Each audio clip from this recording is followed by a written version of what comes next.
মালাকুল মউতকে আল্লাহ পাক জিজ্ঞেস করবেন, কে এখন বেঁচে আছে আর কারা বেঁচে আছে? তিনি বলবেন, হযরতে জিবরাইল, হযরতে মিকাইল, হযরতে ইসরাফিল। আল্লাহ পাক নির্দেশ করবেন, এদের জান কবজ করো। ইসরাফিল, মিকাইল জান কবজ হবে। হযরতে জিবরাইল আমিন শাদীদুল কুওয়া, প্রচন্ড ক্ষমতা আল্লাহ তাকে দান করেছেন, সুবহানাল্লাহ বলেন। দুনিয়ার সব নবীদের কাছে বাণী বহন করে নিয়ে আসছেন পূর্ণ অথেন্টিসিটির সাথে, সুবহানাল্লাহ। আল্লাহ পাক যাকে বলেছেন রূহুল আমিন,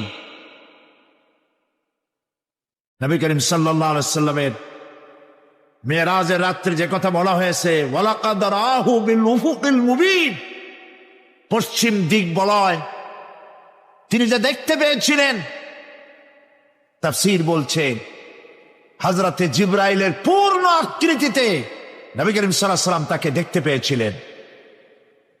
হযরতে জিবরাইল যখন দুনিয়া আসেন, কোন কোন কিতাবে লেখা হয়েছে 600 ডানা আছে, তা 2 ঝাপটায় আকাশ থেকে জমিনে চলে আসেন, সুবহানাল্লাহ।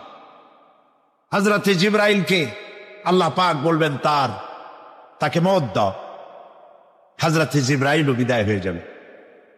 আল্লাহ প্রশ্ন করবেন, এখন আর কে বাকি? মান বাকিয়া ইয়া মালাকাল মউত। মালাকুল মউত বলবেন, হে আল্লাহ তাআলা, এখন তোমার সামনে আমি দাঁড়িয়ে আছি, আর কেউ নেই। আল্লাহ পাক বলবেন, মুত ইয়া মালাকাল মউত। আল্লাহু আকবার, মুত ইয়া মালাকুল মউত, মরে যা, মরে যা। মালাকাল মউত মরে চলে যাবে, এরপরে আর কেউ নাই। আল্লাহ রাব্বুল আলামিন এই অবস্থায় কত বছর কত কাল চলে যাবে আল্লাহ পাক ভালো জানেন, কেউ নাই।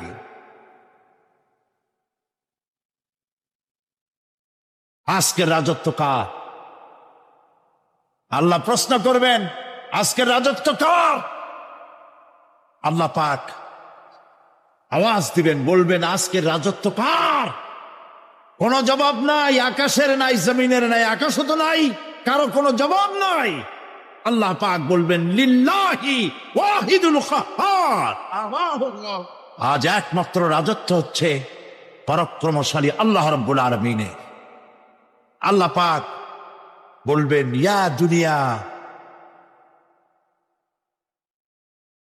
আইনা শুজারুকি, হে পৃথিবী তোর গাছগুলা কই? ইয়া দুনিয়া আইনা জিবালুকি, হে পৃথিবী তোর পাহাড়গুলা কই? আইনাল জব্বারিন, স্বৈরাচারেরা কোথায়? কারো কোনো জবাব হবে না। আল্লাহ পাক এরপরে আবার মানুষগুলিকে চিন্তা করবে, সুবহানাল্লাহ। ওয়াইজাল কুবুরু বুসিরাত, যা কিছু মাটির মধ্যে লুক্কায়িত ছিল সবগুলি আল্লাহ পাক বের করে নিয়ে আসবে। হাসরের ময়দান হবে, উপস্থিত হবে সমস্ত মানুষ, কেউ পলায় থাকতে পারবে না কোথাও। কুমিরে যারা খাইছে, বাঘে যারা খেয়েছে, আগুনে যারা পোড়াইছে, পানিতে যে পচে গেছে, পোকামাকড়ে যারা খেয়েছে, কোনো পথ নাই। সবাই আল্লাহর দরবারে উঠবে, পায়ে জুতা নাই, মাথায় কাপড় নাই, পরনে কোনো কাপড় চোপড় নাই, উলঙ্গ উলঙ্গিনী। উম্মুল মুমিনিন হযরতে আয়েশা সিদ্দিকা রাদিয়াল্লাহু তাআলা আনহা, নবী করিম সাল্লাল্লাহু আলাইহি ওয়াসাল্লামের জবান মোবারকে এটা শুনে কেঁদে ফেললেন, বললেন, ইয়া রাসূলুল্লাহ, আমারও কি সেই অবস্থা হবে? তিনি বললেন, হ্যাঁ। উম্মুল মুমিনিন বললেন, ইয়া রাসূলুল্লাহ, তখন কি আমার শরম হবে না? আল্লাহর নবী বললেন, কিয়ামতের এই বিভীষিকাময় দৃশ্য দেখে মানুষ মানুষের দিকে তাকাবার কোনো হুঁশ থাকবে না। সব মানুষ উপরের দিকে তাকায় থাকবে, নিচে তাকাবার কারো কোনো ক্ষমতা থাকবে না। মানুষ অস্থির হয়ে যাবে। সেই হাসরের ময়দান, বিচারক আল্লাহ রাব্বুল আলামিন প্রত্যেকটি মানুষকে তার কৃতকর্মের জন্য হিসাব দিতে হবে। আল্লাহ রাব্বুল আলামিন বলেন, পরকালীন জীবনের ব্যবস্থাপনাটা কেমনে হবে শোনো। ইন্নাস সামআ ওয়াল বাসারা ওয়াল ফুআদা কুল্লু উলাইকা কানা আনহু মাসউলা। কিয়ামতের দিন প্রত্যেকটি মানুষকে তার শ্রবণ সম্পর্কে, তার দৃষ্টি সম্পর্কে, আর অন্তঃকরণের কল্পনা সম্পর্কে প্রত্যেকটি ব্যাপারে আল্লাহ পাক জিজ্ঞাসা করবেন। কান দিয়েছিলাম, কি শুনেছ? যা শুনছো তা আমল করেছো কিনা? আমার নিষেধ করা জিনিসগুলি শুনছো নাকি? কানের জবাব দিতে হবে। কান আল্লাহ পাক দিয়েছেন, সুবহানাল্লাহ। আল্লাহ পাক দিয়েছেন কান। এই কান দুটো যার নাই, কান আছে শুনতে পায় না, কত বড় কষ্টে আছে সে। মানুষে চিল্লায় কথা কয়, সে বোঝেই না। আছে না এমন? এই কানের সম্পর্কে প্রশ্ন করা হবে, শ্রবণ সম্পর্কে, দর্শন সম্পর্কে প্রশ্ন করা হবে। যা দেখতে নিষেধ করেছি সেগুলো দেখছো নাকি? এর শুকরিয়া আদায় করেছো নাকি? দুটি চোখ, এর শকর আদায় করা কি সম্ভব ভাই? আদায় করা সম্ভব? এই দুটি চোখ যদি না থাকতো, আমার গর্ভধারিণী মাকে দেখতে পারতাম না। এই সুন্দর চোখ দুটি যদি আল্লাহ না দিতেন, আল্লাহর এই সুন্দর সৃষ্টি দেখা থেকে বঞ্চিত হয়ে যেতাম। আল্লাহকে বলি, মনির, হে বিশাল আকাশের মালিক, তুমি দয়া করে না চাইতে আমাদের শরীরে যা দিছো নিয়ামত, মৃত্যুর আগে সিনায় নিও না। দুটি চোখের শকর আদায় করতে পারবো না। চোখের মধ্যে পানি আছে, কান্নার পানি না, সবসময় চোখে পানি আছে। চোখে আমরা পলক দেই না? কত কুদরত আল্লাহ পাকে। এই পৃথিবীতে দিনে রাতে অসংখ্য পলুয়েশন, রোগ জীবাণু সমানে উঠতেছে। এখন যদি মাইক্রোস্কোপ যন্ত্র এখানে থাকতো, তাহলে দেখতেন এই পরিবেশটা কত দূষিত, কত পলুয়েশন, কত জাম। এগুলি নাকের মধ্যে দিয়ে পেটে যাচ্ছে, চোখের মধ্যে ঢুকতেছে ক্রমাগত। চোখের ভিতরে ধুলাবালি ঢুকবে, আর পরিষ্কারের কোনো ব্যবস্থা যদি না করা হয়, চোখের দৃষ্টি নষ্ট হয়ে যেতে পারে। এই জন্য আল্লাহ রাব্বুল আলামিন চোখের ভিতরে মেডিসিন রূপী এক প্রকারের পানি রেখেছেন, আর অটোমেটিক চোখের পাতা ওঠা নামা করে প্রতি মুহূর্তে চোখকে ক্লিন করে দিতেছে। এই চোখ সম্পর্কে আল্লাহ রাব্বুল আলামিন প্রশ্ন করবেন, অন্তঃকরণ সম্পর্কে প্রশ্ন করবেন। জবাব দেওয়া সেদিন বড়ই কঠিন হয়ে যাবে। এই জন্য আল্লাহ রাব্বুল আলামিন দুনিয়াবাসীকে সতর্ক করে দিচ্ছেন।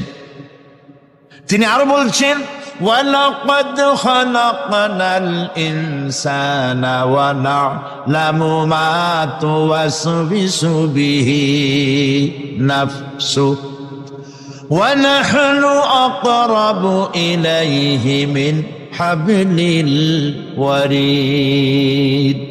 মানুষ সৃষ্টি করেছি আমি, তার অন্তঃকরণে কি চিন্তা হয়, কি কল্পনা হয় তাও জানি আমি।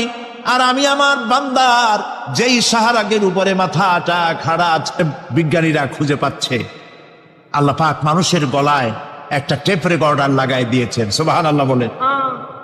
সেই টেপ রেকর্ড আমার এই যে বক্তৃতা ভিডিওতে ধারণ করা হচ্ছে, টেপে ধারণ করা হচ্ছে। এই বুদ্ধিগুলি কে দিছে? আরে ভাই কথা বলবেন।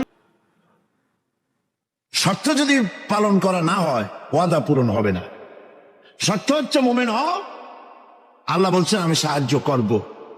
আমরা কি মুমিন হইতে পারছি? জবাব চাই, মুমিন হইতে পারছি? নিজের বুকের কাছে হাত দেন, নিজের কালবের কাছে, নফসের কাছে প্রশ্ন করুন।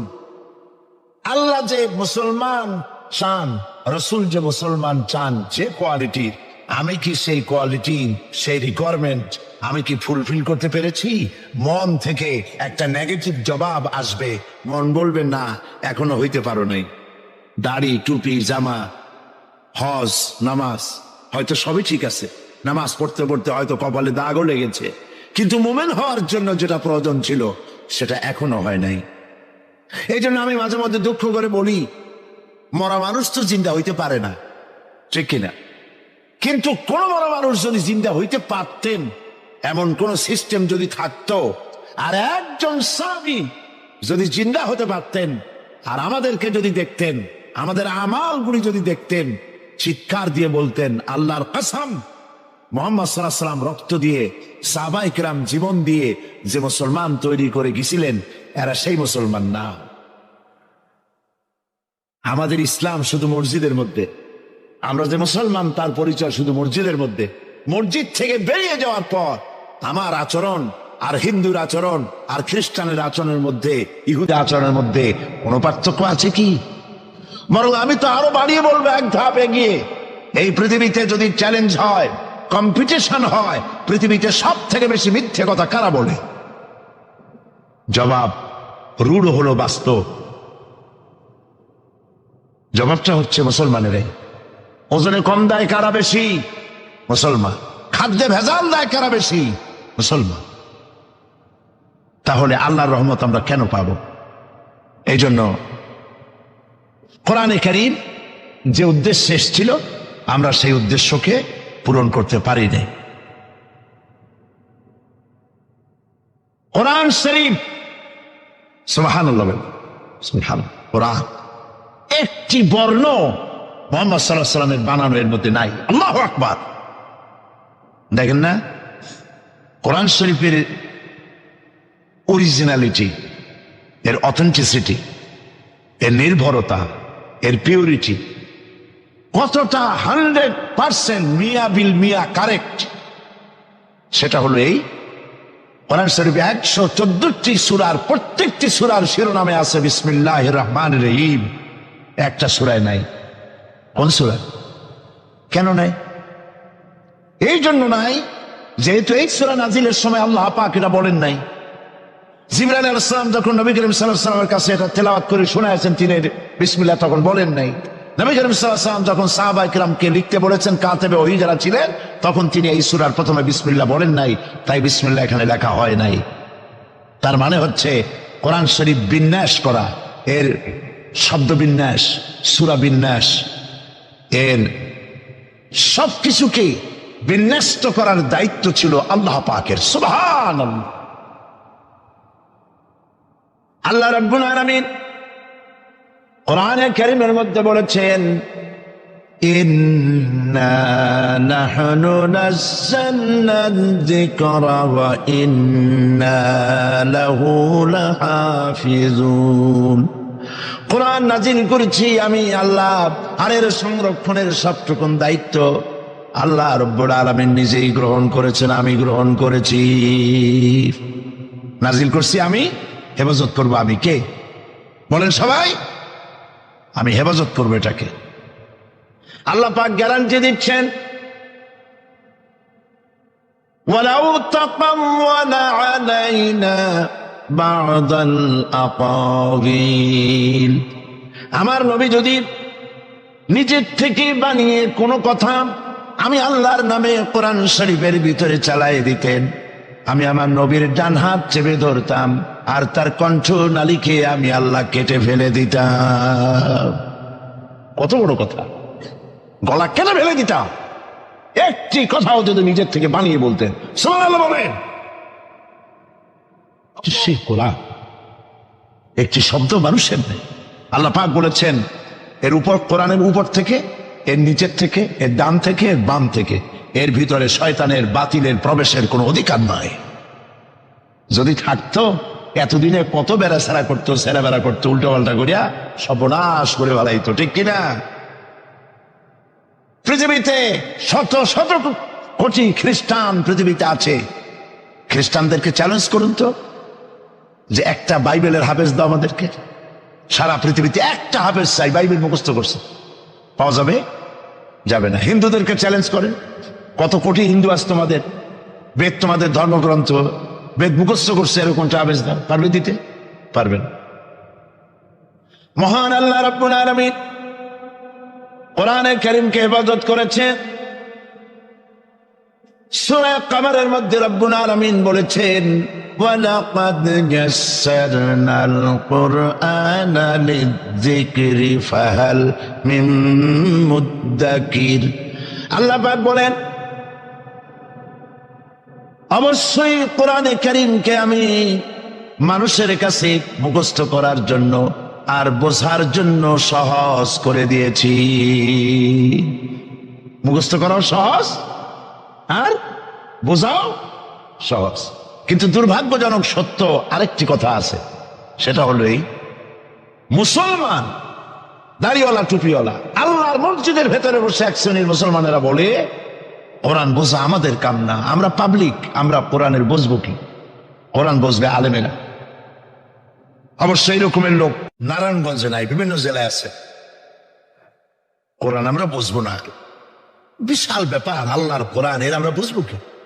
এই কথাটা শয়তানের একটি ওয়াসওয়াসা, এই কথাটি শয়তানের মারাত্মক ওয়াসওয়াসা। আল্লাহ খান কোরআন দিচ্ছেন খালি মৌলানা মৌলবীদের বুঝাবার জন্য, আর কেউ এটা বুঝবে না। আল্লাহ পাক বলছেন, আমি মানুষের জন্য কোরআন বোঝা সহজ করেছি, চেষ্টা করো, বুঝতে চেষ্টা করো। কোরআন শরীফ দুইটা জিনিস, একদিকে বোঝা সহজ, মুখস্থ করাও সহজ।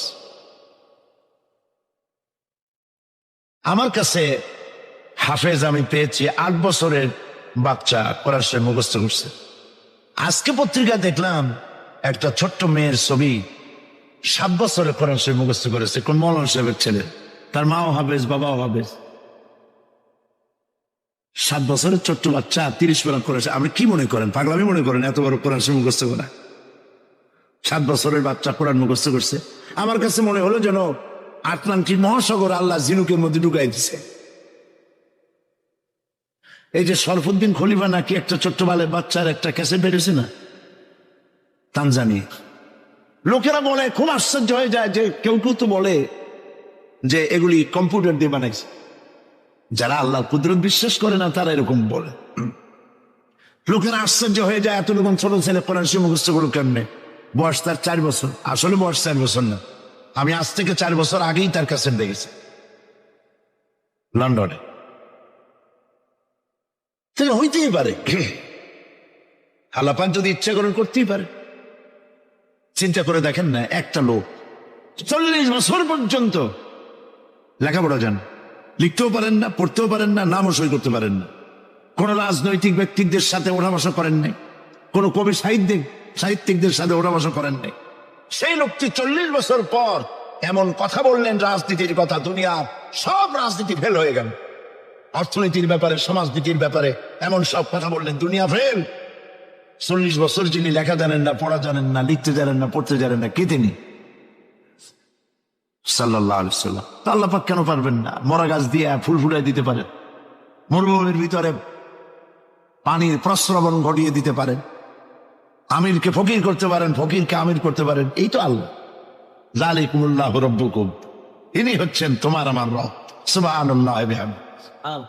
কোরআনে কারীমকে একদিকে মুখস্থ করা সহজ, আর মুখস্থ করার জন্য একটি সিস্টেম কোরআন শরীফের মধ্যে আছে। চিন্তা করলে যেগুলি পাওয়া যায়, সেটা হলো এই যে কোরআন যদি কেউ তাড়াতাড়ি পড়ে মনে হবে যেন প্রবন্ধ পড়তেছি, আর যদি থেমে থেমে পড়ে তাহলে মনে হবে যেন কবিতা পড়তেছি। সুবহানাল্লাহ। প্রত্যেকটা লাইনে লাইনে মিল, ছন্দের আকারে। কোরআন শরীফ পৃথিবীর সমস্ত সাহিত্যে মানকে ছাড়িয়ে এত উপরে গিয়েছে যে মান পর্যন্ত পৃথিবীর কোন সাহিত্য কিয়ামত পর্যন্ত পৌঁছতে পারবে না। এর ফাসাহাত, এর বালাগাত, কোরআন শরীফের সাহিত্যিক মান চিরকালের জন্য কালজয়ী। এর পাশেও কেউ দাঁড়াইতে পারবে না। সুবহানাল্লাহ। কি পাগল ছাগল হাবি যাবি নবীয়তের দাবি করে। আচ্ছা, নবীর দাবি করলে তো তার কাছে ওহী আসতে হবে। এই যে ছাগল পাগল যেগুলো নবীর দাবি করলো, নবী করিম সাল্লাল্লাহু আলাইহি ওয়াসাল্লাম ইন্তেকালের পরে 30 জন মিথ্যাবাদী নবুয়তের দাবি করবে, ঠিক না?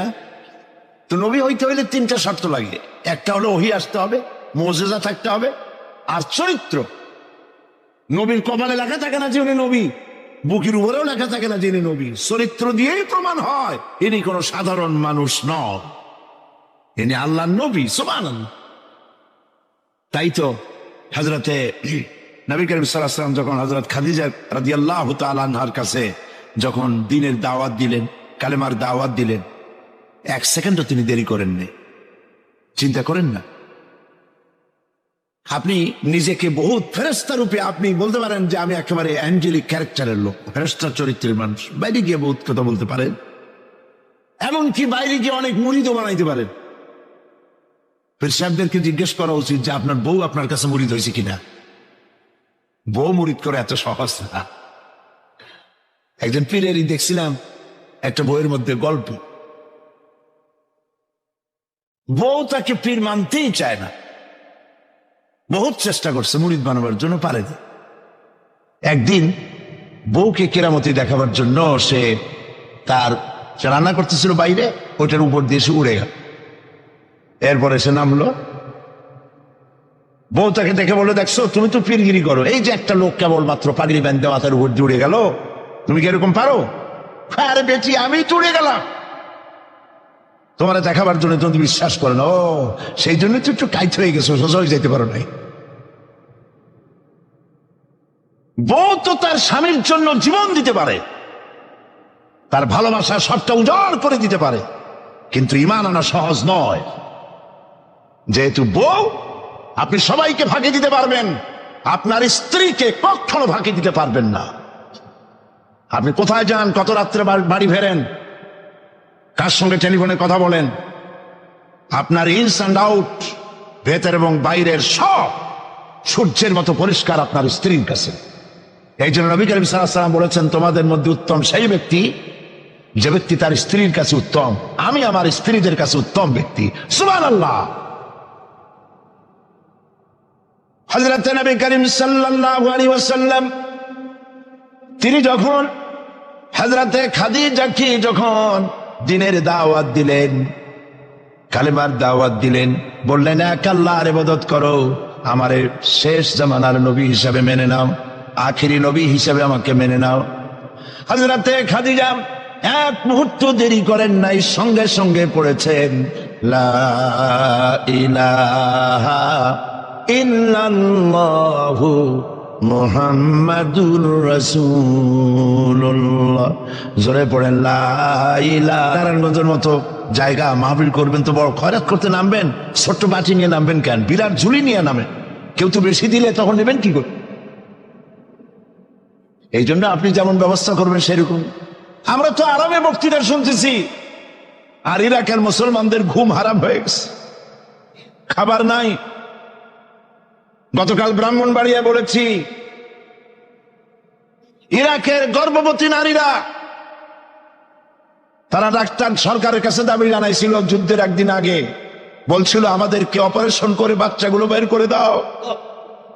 আমেরিকার কাফেরদের বিরুদ্ধে লড়াই করে শহীদ হয়ে মরতে চায়।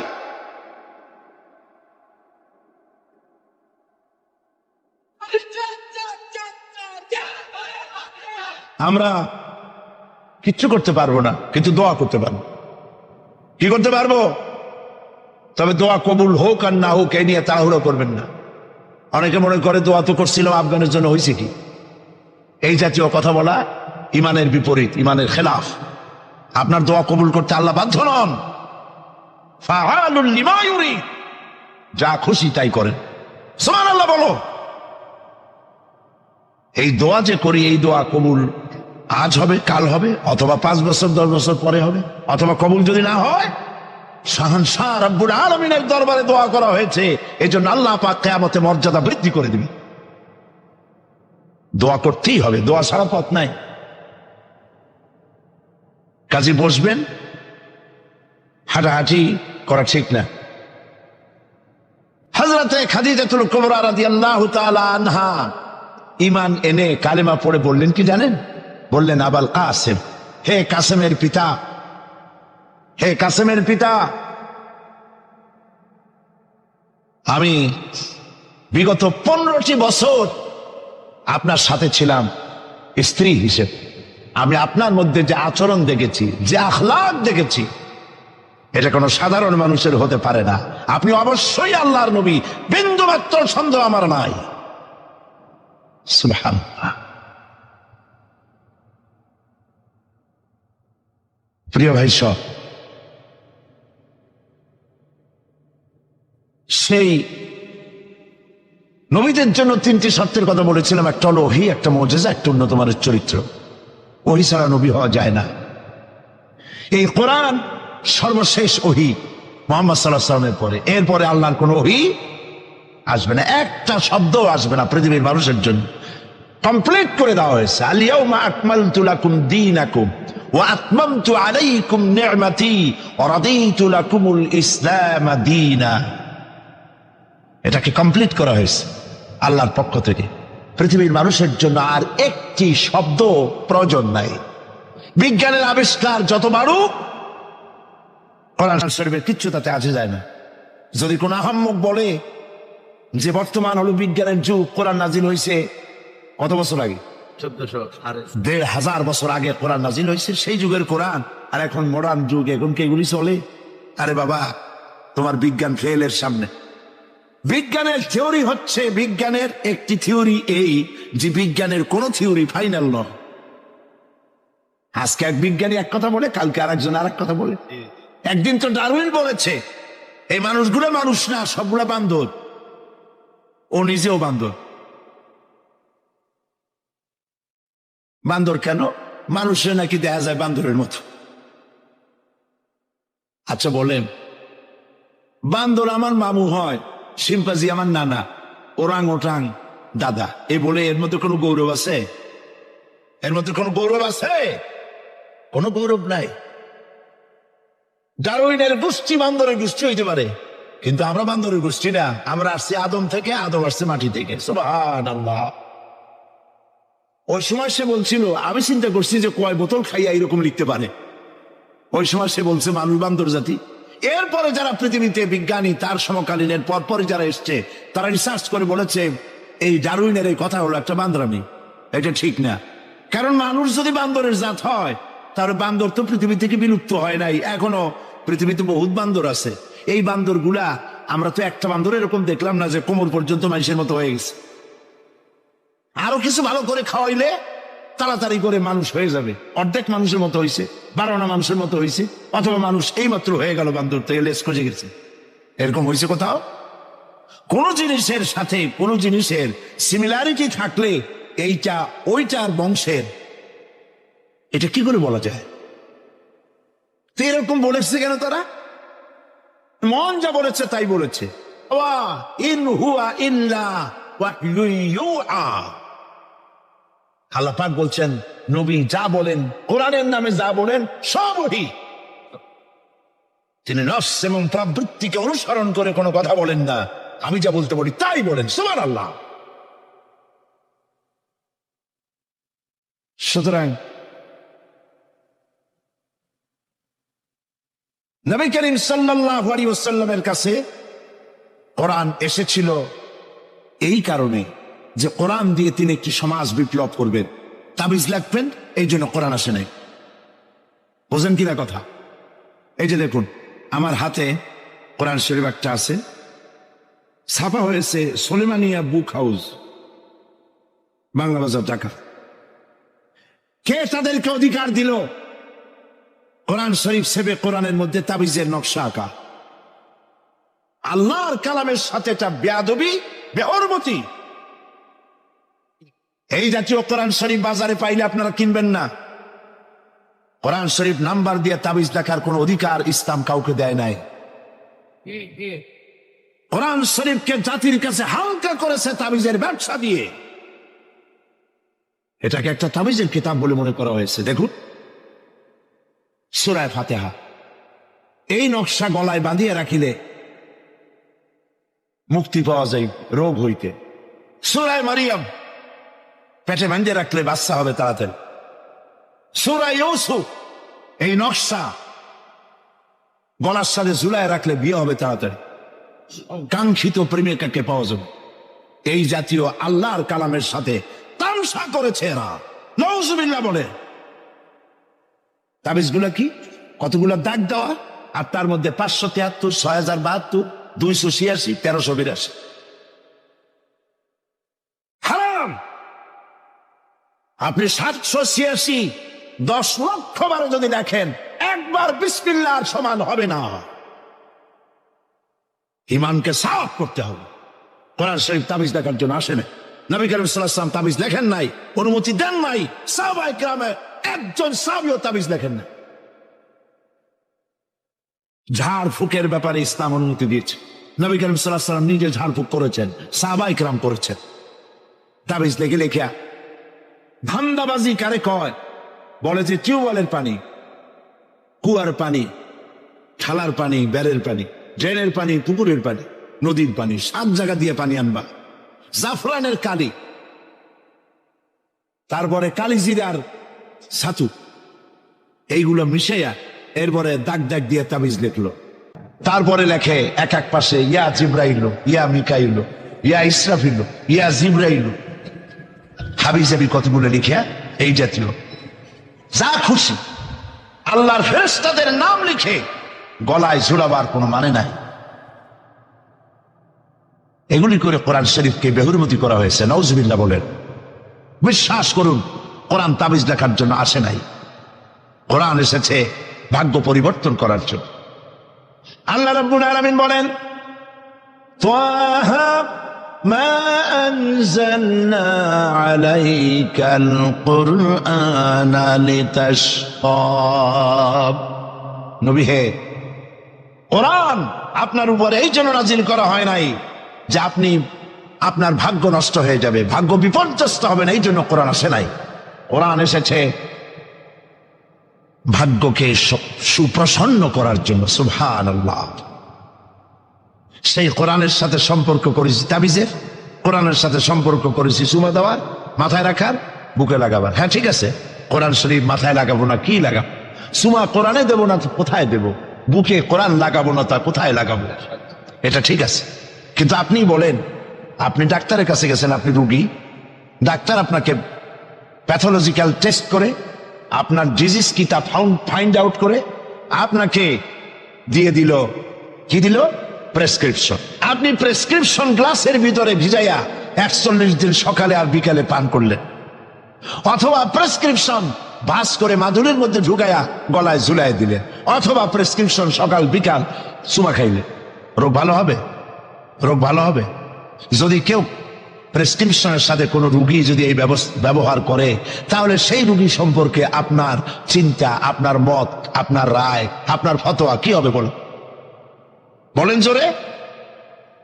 এটা যদি আল্লাহ পাক যদি হন মহান চিকিৎসক, আর এটা যদি হয় সেই মহান চিকিৎসকের পক্ষ থেকে বিশ্ববাসীর সমগ্র রোগের জন্য মহা চিকিৎসাপত্র প্রেসক্রিপশন, তাহলে এই প্রেসক্রিপশনের সাথে যারা ওই জাতীয় ব্যবহার করে তাদেরকে কি বলবে?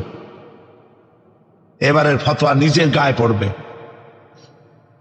বাচ্চা বড় হইতে পারে না, মায়ের পেট থেকে বাচ্চা আসছে, সমানে এতগুলো তাবিজ ঝুলাই দিয়েছে গলায়। বাচ্চা যদি কথা বলতে পারতো তাহলে বলতো যে আল্লাহ কি অপরাধ করছে, এর চেয়ে তো মায়ের পেটে ভালো ছিলাম, এগুলো তো জাগাইতেও পারি না। কতগুলো তাবিজ, এরপরে কালো সুতা, হলুদ সুতা, লাল সুতা করতে পাইছো? আজমির শরীফ থেকে আনছি, হারাম। পীর সাহেবদের কাছে যাওয়া হয় আর তারা ফু দিয়া সুতায় গিরে গিরে দিয়ে দেয়, হারাম। কেন সুতায় গিরে দিবেন? মুসলমান ছাগলের বাচ্চা নয় যে দড়ি দিয়ে সুতা দিয়ে আপনি বাঁধবেন। আপনাদের শরীরে যদি তাবিজ থাকে, বাড়ি যদি কারো থাকে, সব খুলে নদীতে ফেলে দেন। আলাইসাল্লাহু বিকাফিন আবদা, আল্লাহ পাক বলছেন আমি কি আমার বান্দার জন্য যথেষ্ট নই? আলাইসাল্লাহু বিকাফিন আবদা, আমি আল্লাহ আমার বান্দার জন্য যথেষ্ট নই? চিল্লায় বলেন অবশ্যই যথেষ্ট। ওয়াইজা সাআলতা ফাসআলিল্লাহ ওয়াইজা ইসতাআনতা ফাসতাইন বিল্লাহ, যা বলার এক মহান সত্তার কাছে বলো, যা চাওয়ার এক মহান সত্তার কাছে চাও। তিনি কে?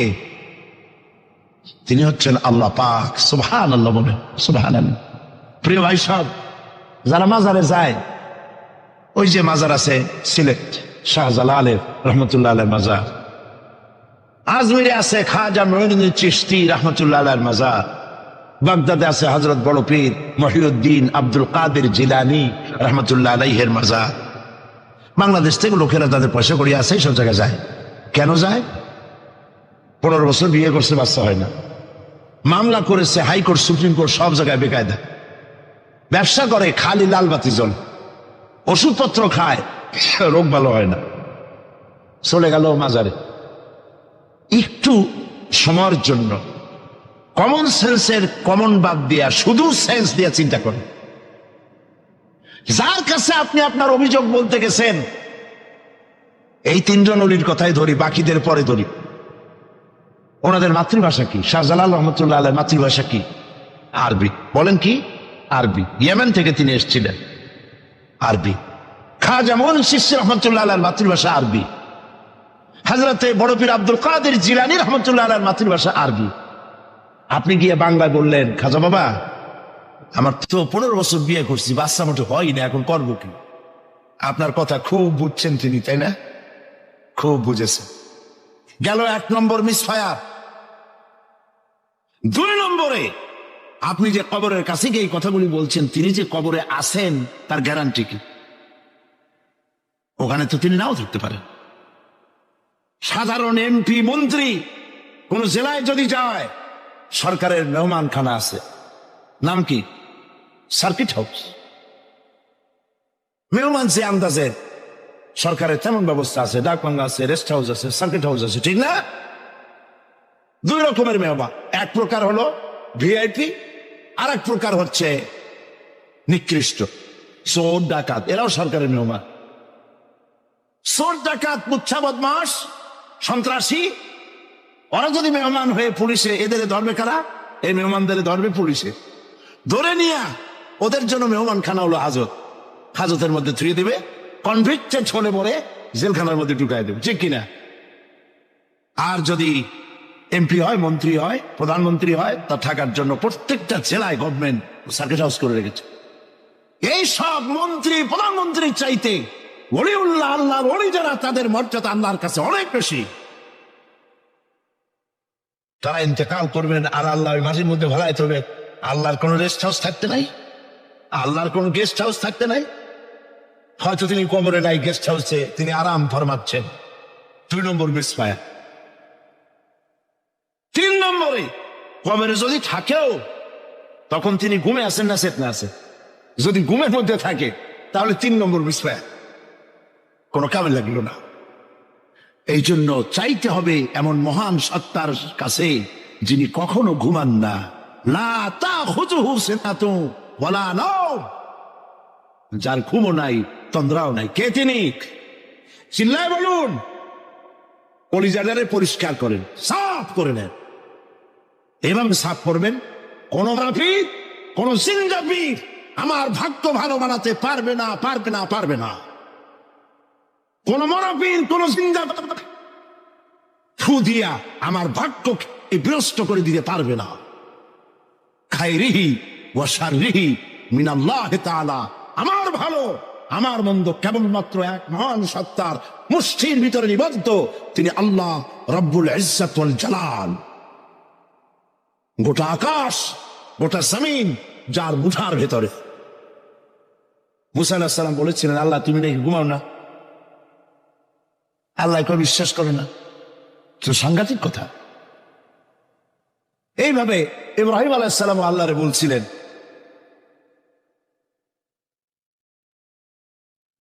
রব্বি আরিনি কাইফা তুহিয়াল মাউতা, আল্লাহ তুমি মরা কি চিন্তা করো কেমনে?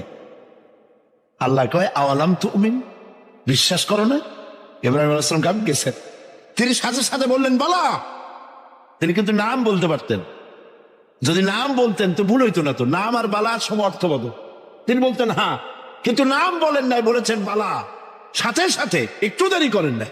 আল্লাহ প্রশ্ন করছেন, কত বড় লোভ পেগম্বরের জন্য। আওয়ালাম তুমিন, বিশ্বাস করো না যে আমি মরার চিন্তা করতে পারি? ইব্রাহিম আলাইহিস সালাম বললেন, ভালা, এর অর্থ হচ্ছে হয় নট, কেন নয়, অবশ্যই বিশ্বাস করি। ওয়ালাকিন লিয়াতমাইন্না কলবি, তবে মূল বিষয় হলো যদি আমি চোখে দেখতাম, কানে শোনার, চোখে দেখা ব্যাপারটা একটু ভিন্ন। আল্লাহ বলেন, বিশ্বাস যখন করছো, মরার কেমনে চিন্তা করি আমি তোমাকে দেখাবো। সুবহানাল্লাহ, এই কোরআন শরীফের মধ্যে আল্লাহ বলেছেন। মুসা আলাইহিস সালাম বলছেন, আল্লাহ তুমি নাকি ঘুমাও না, আল্লাহকে বিশ্বাস করো না। আল্লাহ বিশ্বাস করো, তবে বুঝি না জিনিসটা। মুসা আলাইহিস সালাম ভয় পেয়ে গেলেন। আল্লাহ রাব্বুল আলামিন বলেন, ভয়ের কোনো কারণ নাই। এটি একটি উদাহরণের জন্য আমি তোমাকে গ্লাস নিয়ে দাঁড়িয়ে থাকতে বলেছিলাম। একটা গ্লাস হাতে নিয়ে কয়েকটা সেকেন্ড বা একটা মিনিটও দাঁড়াইতে পারল না, হাতের থেকে ঘুমের কারণে ভেঙ্গে চুরমার হয়ে গেল। তোমার রব, তোমার আল্লাহ হাতের মুঠার ভিতরে সপ্ত আসমান জমিন কুল কায়নাত, এর কন্ট্রোলিং সিস্টেম, এই ট্রাফিক সিস্টেম সবকিছু আল্লাহ রাব্বুল আলামিন কন্ট্রোল করেন। তোমার আল্লাহ যদি ঘুমায় যায়, সব শেষ হয়ে যাবে। লা তাখুযুহু সিনাতুন ওয়ালা নাওম, তার ঘুমও নাই, তন্দ্রাও নাই। আর তাছাড়া মাখলুক, তার যে আদত, খালেকের সে আদত হতে পারে না। সৃষ্টি, তার বউ হয়, বাচ্চা হয়, ঘুমায়। লা তাখুযুহু সিনাতুন ওয়ালা নাওম, তার ঘুমও নাই, তন্দ্রাও নাই। আর তাছাড়া মাখলুক, তার যে আদত, খালেকের সে আদত হতে পারে না। সৃষ্টি, তার বউ হয়, বাচ্চা হয়, ঘুমায়, খায়, পেশাব পায়খানা লাগে। মাখলুক, খালেকের যদি তাই ঘুরানো, মুতাওয়াজ্জা হওয়া। ওই যে হযরত ইব্রাহিম আলাইহিস সালাম বলেছিলেন, ইন্নী ওয়াজ্জাহতু ওয়াজহিয়া লিল্লাযী ফাতারাস সামাওয়াতি ওয়াল আরদ। জানেন আপনারা? পড়েন, ইন্নী ওয়াজ্জাহতু ওয়াজহিয়া লিল্লাযী ফাতারাস সামাওয়াতি ওয়াল আরদা হানিফা ওয়া মা আনা মিনাল মুশরিকিন। নিশ্চয় আমার মুখ ঘুরায় দিলাম কার দিকে? যিনি আকাশ এবং জমিনের স্রষ্টা, সব কিছুর মালিক যিনি, তার দিকে আমি মুতাওয়াজ্জা হলাম। নামাজের অর্থই হচ্ছে মুতাওয়াজ্জা হওয়া, মুখ ঘুরিয়ে দেওয়া, চেহারা ঘুরিয়ে দেওয়া। আর নামাজের আরেক অর্থ হচ্ছে নিকটবর্তী থেকে আরো নিকটবর্তী হওয়া। আল্লাহ রাব্বুল আলামিন বলেন, নিকটবর্তী হতে হলে ওয়াসজুদ ওয়াকতারিব, সেজদা দাও আর সেজদার মাধ্যমে আমার নিকটবর্তী হয়ে যাও। সেজদা দিলেই আল্লাহর নিকটবর্তী হওয়া যায়। কোন সুবহানাল্লাহ। সাহাবী, আল্লাহ নবীর সাহাবী প্রশ্ন করেছেন, নবীজি, বান্দা কখন আল্লাহর নিকটবর্তী হয়ে যায়?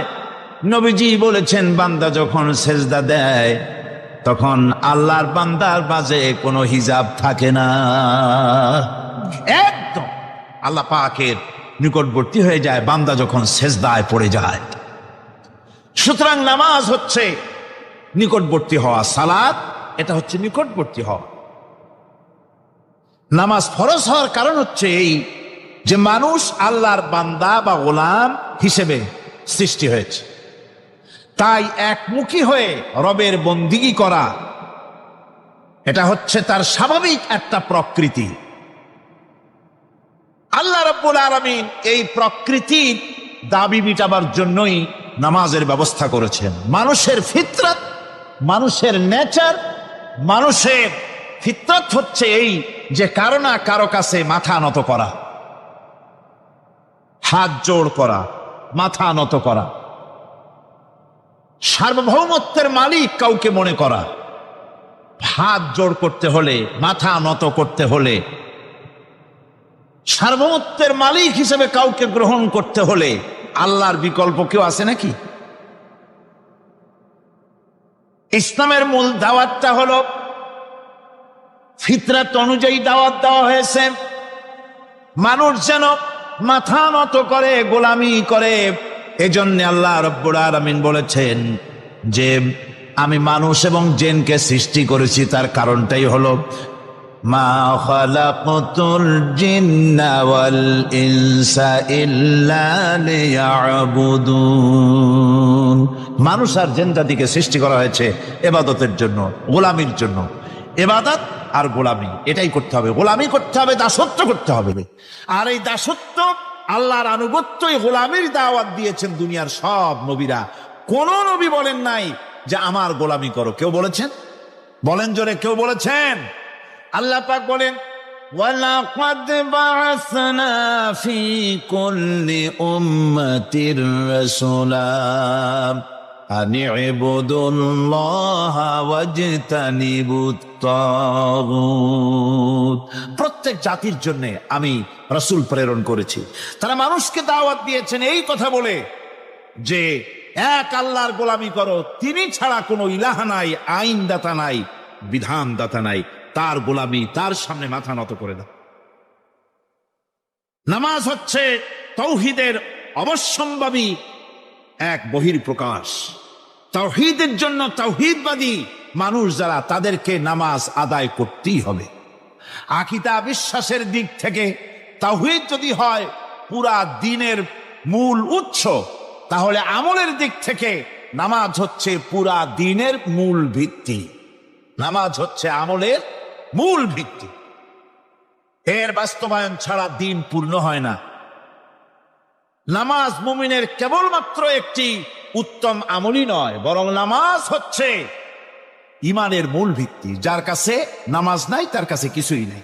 রাসূল করিম সাল্লাল্লাহু আলাইহি ওয়াসাল্লাম বলেছেন যে নামাজ যে ব্যক্তি পড়ে না, আল্লাহ পাকের সাথে তার কোনো সম্পর্ক বাকি থাকে না। সুতরাং এই নামাজটা হচ্ছে এই যে একমাত্র একাগ্র চিত্তে আদবের সাথে আল্লাহর সামনে রুজু হয়ে যাওয়া।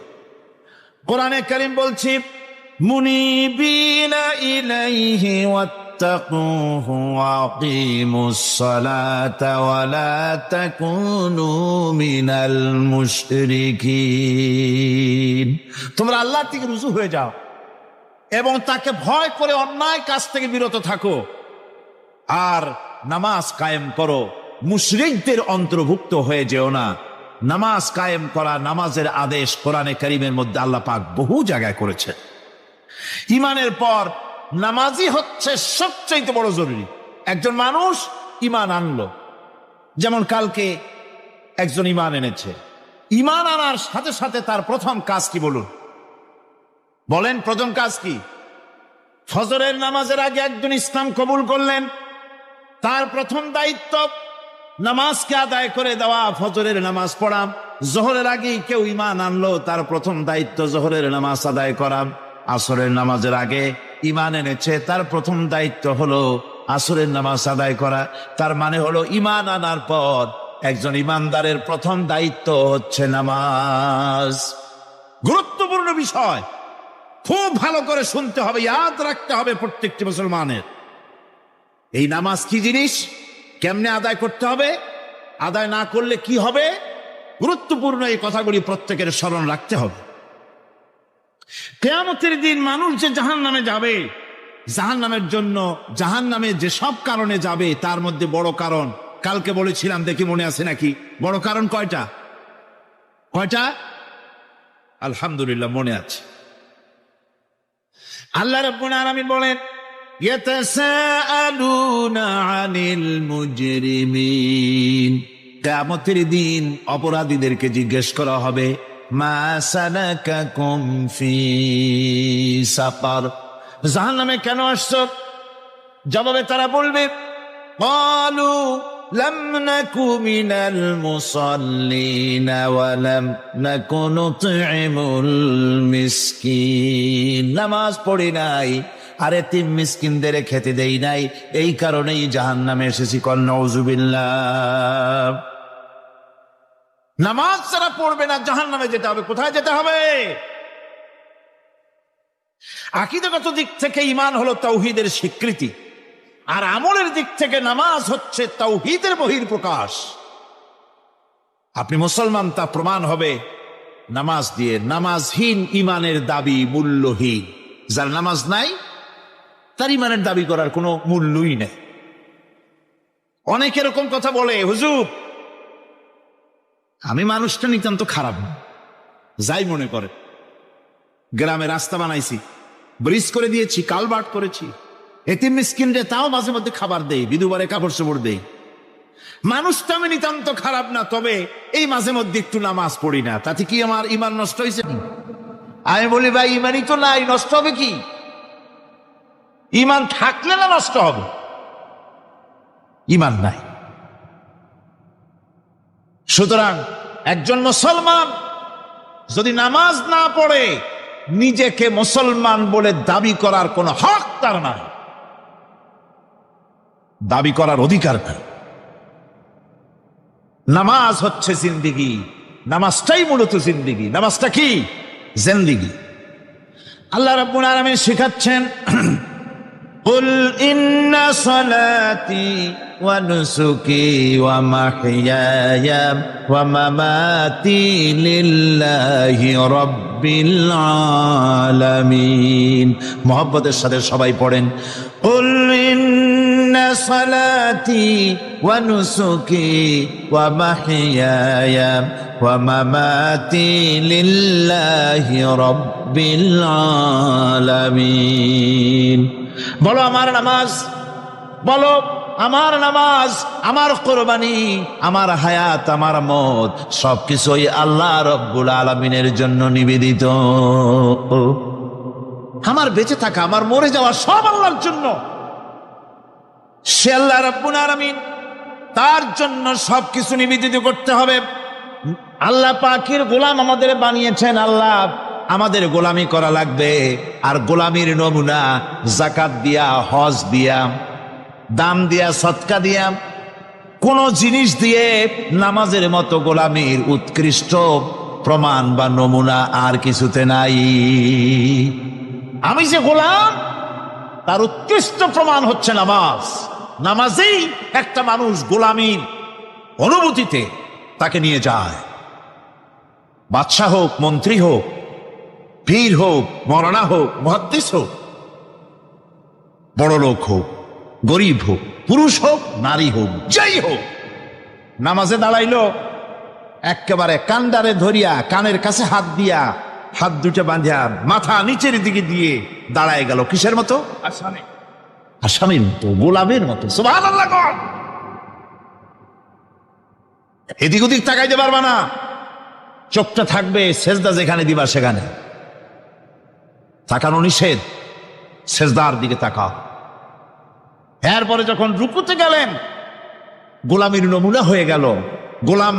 গোলামের এরকম মাথা নিচু করে থাকতে হয় প্রভুর সামনে। গেলেন, রাজা, বাদশাহ, বড় লোক, সব অহংকার চূর্ণ হয়ে গেল। নাক আর কপাল দিয়া আমার মাবুদের দরবারে মাথাটা লাগাই দিলাম জমিনের উপরে। সুবহানাল্লাহ। আমি আমার ভাষায় বলি, আমি আমার ভাষায় কথাটা এভাবে বলি, এই জমিনটা যদি কাগজ হয় আর আমার নাকটার কপালটা যদি কলম হয়, তাহলে আমি যে গোলাম দৈনিক 5 বার আমার নাক আর কপাল দিয়া জমিন নামক কাগজের উপরে, দাস খতের উপরে দৈনিক 5 বার নাক আর কপাল দিয়া সই করে দেই, আল্লাহ আমি তোমার গোলাম, আর কারো গোলাম নই,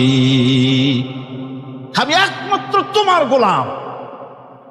ঘুমের থেকে উঠে সেজদা দিয়া বলি, দুপুরের সময় কাজ ফালাইয়া আর একবার বলি, বিকেল আসার আগে আসরে আর একবার বলি, দিন যখন শেষ হয় আর একবার বলি, রাতে যখন শুতে যাই আর একবার সেজদা দিয়া ঘোষণা করি, মাবুদ আমি তোমার গোলাম। সুবহানাল্লাহ।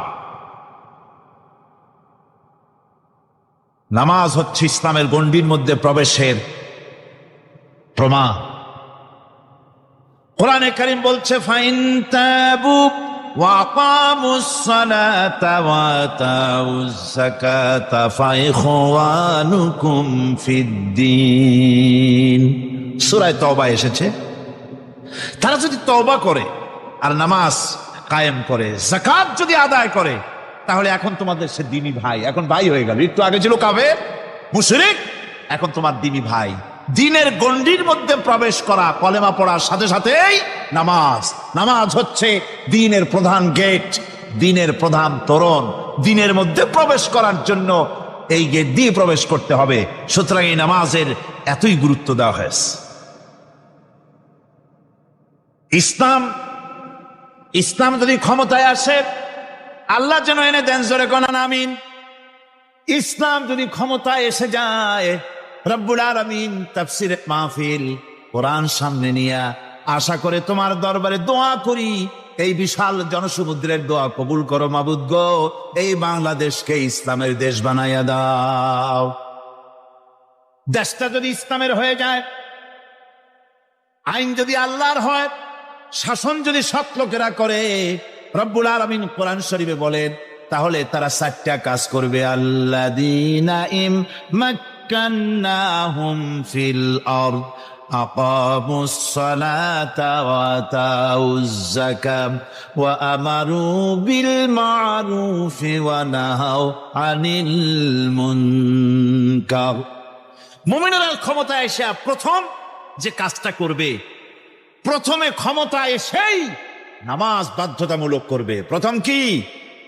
ওয়াজ নসিহতে অনুরোধ করা হবে না, বাবাজিরা আল্লাহর রাস্তায় নামাজটা পড়ে না। রেডিও এবং টেলিভিশনের মাধ্যমে রাষ্ট্রপ্রধান অর্ডার করে দিবেন, আজ থেকে বাংলাদেশের 12 কোটি তাওহীদি জনতা, নারী পুরুষ যারা আকেল বালিগ, সকলের জন্য নামাজ বাধ্যতামূলক, নামাজ পড়তেই হবে। এটা অর্ডার। বেলা যখন 1টা বেজে যাবে, বেলা যখন 1টা বাজবে, সমস্ত মসজিদে আজান শুরু হয়ে যাবে। আজানের সাথে সাথে অফিস, আদালত, কল কারখানা, ক্ষেত খামার, শিক্ষাঙ্গন সব ডেডলক হয়ে যাবে। আধা ঘন্টার জন্য বন্ধ হয়ে যাবে। যারা মুসলমান অফিসে, কলেজে, ইউনিভার্সিটিতে, সর্বত্র তারা নামাজের জন্য প্রস্তুতি নেবেন। আধা ঘন্টার ভিতরে নামাজ আর খানা সেরে আবার কলেজ চলবে, বিশ্ববিদ্যালয় চলবে, কল চলবে, কারখানা চলবে, ক্যান্টনমেন্ট চলবে, সেক্রেটারিয়েট চলবে, সব আপন গতিতে চলতে থাকবে। আল্লাহর রহমত, বরকত আকাশ থেকে নাজিল হয়ে যাবে। আর এই অর্ডার যে দেওয়া হবে, নামাজ পড়বেন সেখানে। থানায় যখন আজান হবে, থানায় আজান হয়ে গেছে, থানার স্টাফ, পুলিশ যারা আছে জামাতে খাড়া হয়ে যাবে, ইমামতি করবেন ওসি সাহেব। এসপির অফিসে এসপি সাহেব ইমামতি করবেন, ডিসি সাহেব তার অফিসে ইমামতি করবেন, মন্ত্রী সেক্রেটারিয়েট ইমামতি করবেন, প্রেসিডেন্ট বঙ্গভবনে ইমামতি করবেন, বিশ্ববিদ্যালয়ের ভাইস চ্যান্সেলরের ইমামতিতে সে জায়গার মুসলমান ছাত্র ছাত্রী, শিক্ষক শিক্ষয়িত্রী এক জামাতে নামাজ আদায় করবে। এই যদি হয় চিত্র দেশের, অপরাধ থাকবে। থানায় ওসি সাহেব নিজেই যদি জামাতের ইমামতি করেন, এইভাবে নামাজ আদায় করেন, পুলিশদের নিয়ে জামাতে ঘুষ আর খাবে তারা? এসপি সাহেবের অফিসে, ডিসি সাহেবের অফিসে মন্ত্রীরা যদি এভাবে নামাজ কায়েম করে, তাহলে কি অন্যায় অপরাধ কিছু থাকবে সমাজে? থাকবে না। সুতরাং নামাজ বাধ্যতামূলক করে দেওয়া হলে, নামাজ বাধ্যতামূলক, সকলকে নামাজ পড়তে হবে। নামাজ হচ্ছে অপকর্মের প্রতিবন্ধক। নামাজ পড়লে অন্যায় কাজ থেকে বাঁচার পর, অন্যায় থেকে বাঁচাই কিসে? নামাজ। আল্লাহ রাব্বুল আলামিন বলেন, উতলু মা উহিয়া ইলাইকা মিনাল কিতাবি ওয়া আকিমিস সালাম ইন্নাস সালাতা তানহা আনিল ফাহশাই ওয়াল মুনকার। হে নবী, এই কিতাব তেলাওয়াত করো যা তোমার প্রতি অবতীর্ণ করা হয়েছে, এই কিতাব তেলাওয়াত করো আর নামাজকে প্রতিষ্ঠা করো। নিঃসন্দেহে নামাজ মানুষকে পাপাচার থেকে বাঁচায়া দেয়। অশ্লীলতা, পাপাচার থেকে মানুষকে বাঁচায় কে? জোরে চিল্লা এখন কে? নামাজ। এই নামাজ মানুষকে অন্যায় কাজ থেকে বাঁচায় দেয়। নামাজ যে মানুষকে অন্যায় কাজ থেকে বাঁচায়, কেমনে বাঁচায়? আমরা যে নামাজ পড়ি, এই নামাজে তো আমাদেরকে অন্যায় কাজ থেকে বাঁচাইতে পারে না। নামাজি বহুত মানুষ আছে অন্যায় করে, করে কিনা কন? না করে না? করে। নামাজি অথচ অন্যায় করে। আর আল্লাহ বলছেন নামাজিকে, নামাজ তাকে অশ্লীলতা থেকে ফিরায়। তাহলে কথা কারটা ঠিক? আল্লাহটা। জোরে বলেন কারটা ঠিক? অবশ্যই আমার আল্লাহর কথা হক। আমি ভুল করতেছি, আমি যেন কোথাও ভুল করতেছি, সামথিং ইজ রং, কোথাও যেন আমরা ভুল করে বসতেছি, সেই ভুলটা কি আমরা আবিষ্কার করতে চেষ্টা করবো ইনশাআল্লাহ। প্রথম যে কথাটা সেটা হচ্ছে যে আমরা যা নামাজে পড়ি আমরা তা বুঝি না। কথা ঠিক কিনা? আমি যদি এখন প্রশ্ন করি সামি আল্লাহু লিমান হামিদা অর্থ কি কন, ফার্স্ট ডিভিশনে কয়েকটা লেটার নিয়ে ফেল করবেন এরকম লোক আছেন না নাই? সুবহান রাব্বিয়াল আলা অর্থ কি জানি না। সুবহান রাব্বিয়াল আযীমের অর্থ কি জানি না। দোয়ায় কুনুত অর্থ কি জানি না। তাশাহুদ অর্থ কি জানি না। সূরা ফাতিহার অর্থ কি জানি না। এমন কি উযুর মধ্যে কয়টা ফরজ তা অনেকের জানা নাই। কথা কি বেশি বললাম না ঠিক বলছি? একজনের জিজ্ঞেস করলো, মিয়া উযুতে কয় ফরজ? ভাই হুজুর কি মনে করেন যে বুঝি জানি না? এটা তো সাধারণ ব্যাপার, বলেন না কয় ফরজ? উযুতে তো 17 ফরজ। কি কি কয়? হাত ধোয়া, পাও ধোয়া, মুখ ধোয়া, নাক ধোয়া, চোখ ধোয়া, জিহ্বা ধোয়া, মাথা ধোয়া। বলতে বলতে গুনে দেখা গেল প্রায় 19টার মতো বলছে। বলা হলো, মিয়া বললেন আপনি উযুতে ফরজ 17টা, কইলেন আপনি 19টা। কয় হুজুর জানি আরো, বলি না আপনাদের ভয়তে। উযু জানে না, নামাজ জানে না, তাকে এই নামাজ কেমনে ফিরাবে অন্যায় কাজ থেকে? কথা বুঝতে পেরেছেন? নামাজে আল্লাহু আকবার বললাম, এরপরে সানা পড়লাম, তারপরে সূরা ফাতিহা পড়লাম। সূরা ফাতিহার ভিতরে যে সমস্ত কথাগুলি বললাম সেই কথাগুলি বুঝি না, কি বলেছি তাও জানি না। এরপরে সুবহান রাব্বিয়াল আলা বলেছি, সুবহান রাব্বিয়াল আযীম বলেছি, সামি আল্লাহু লিমান হামিদা বলেছি, অর্থ কি জানি না। আল্লাহ তা শুনতে পান, যে ব্যক্তি আল্লাহর প্রশংসা করেন তিনি তা শুনতে পান।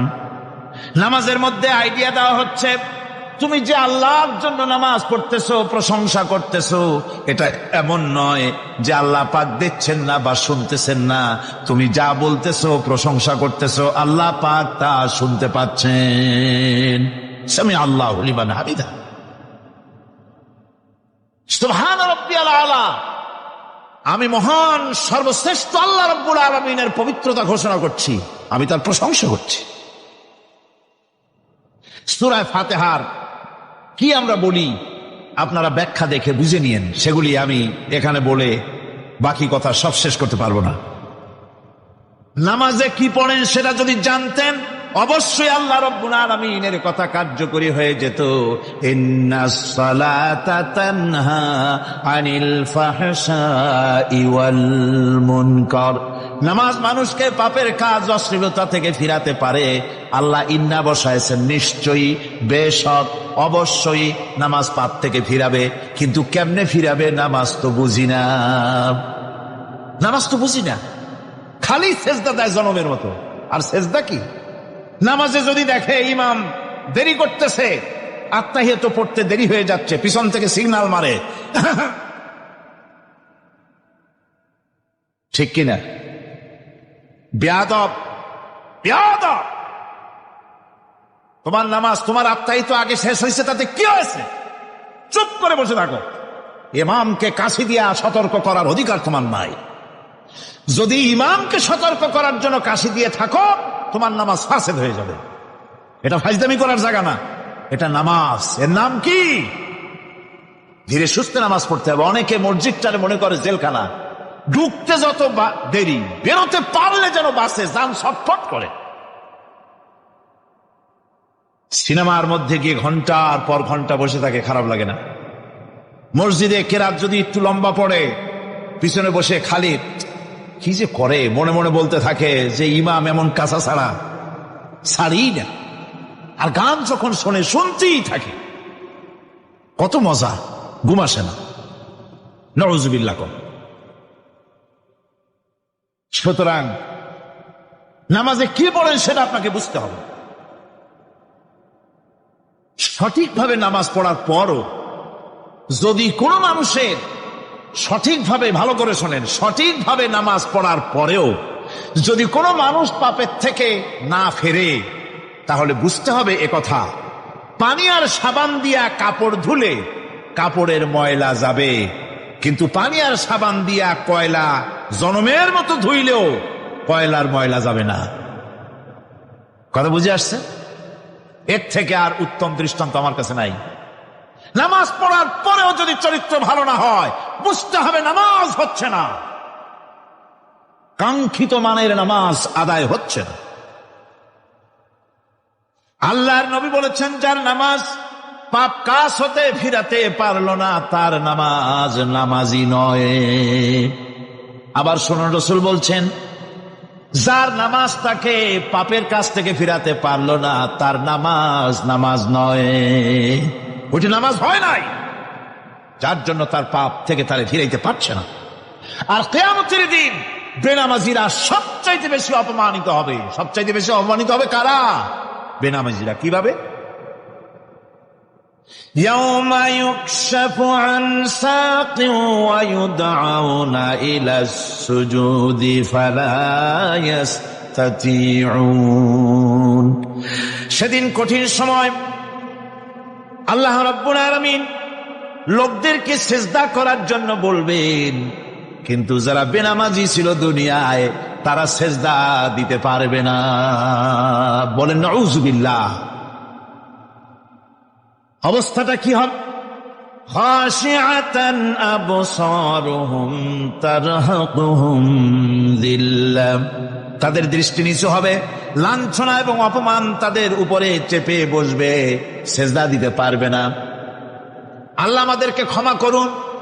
কিয়ামতের দিন হযরত আদম আলাইহিস সালাম থেকে শুরু করে পৃথিবীর সমস্ত মানুষের সামনে আল্লাহ রাব্বুল আলামিন সিজদা করার জন্য অর্ডার করবেন। যারা নাকি বেনামাজি, ওরা আল্লাহর দরবারে সেদিন সিজদা দিতে পারবে না, লাঞ্ছিত, অপমানিত হবে। যারা কন নাউযুবিল্লাহ। নামাজ, মুমিনের নামাজ একরকম, মুনাফিকের নামাজ হলো আর এক রকম। মুনাফিকরাও নামাজ পড়ে, পড়ে কিনা কন? মুনাফিকেরাও নামাজ পড়ে। মুনাফিকেরা যখন নামাজ পড়তে যায়, আল্লাহ রাব্বুল আলামিন বলতেছেন, ওয়া ইযা কামু ইলাস সালাতি কামু কুসালা।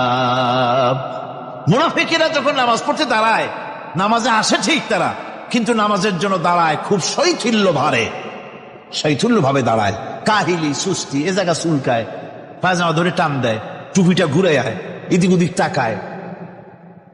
মুনাফিকের নামাজ দেখলেই ঠিক পাওয়া যায় যে বেটা মুনাফিক। এইভাবে সে দাঁড়ায়। তার নামাজটা কি জন্য?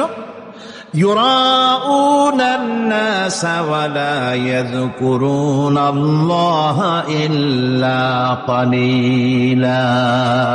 তাদের নামাজ হচ্ছে মানুষকে দেখাবার নামাজ। নাউযুবিল্লাহ।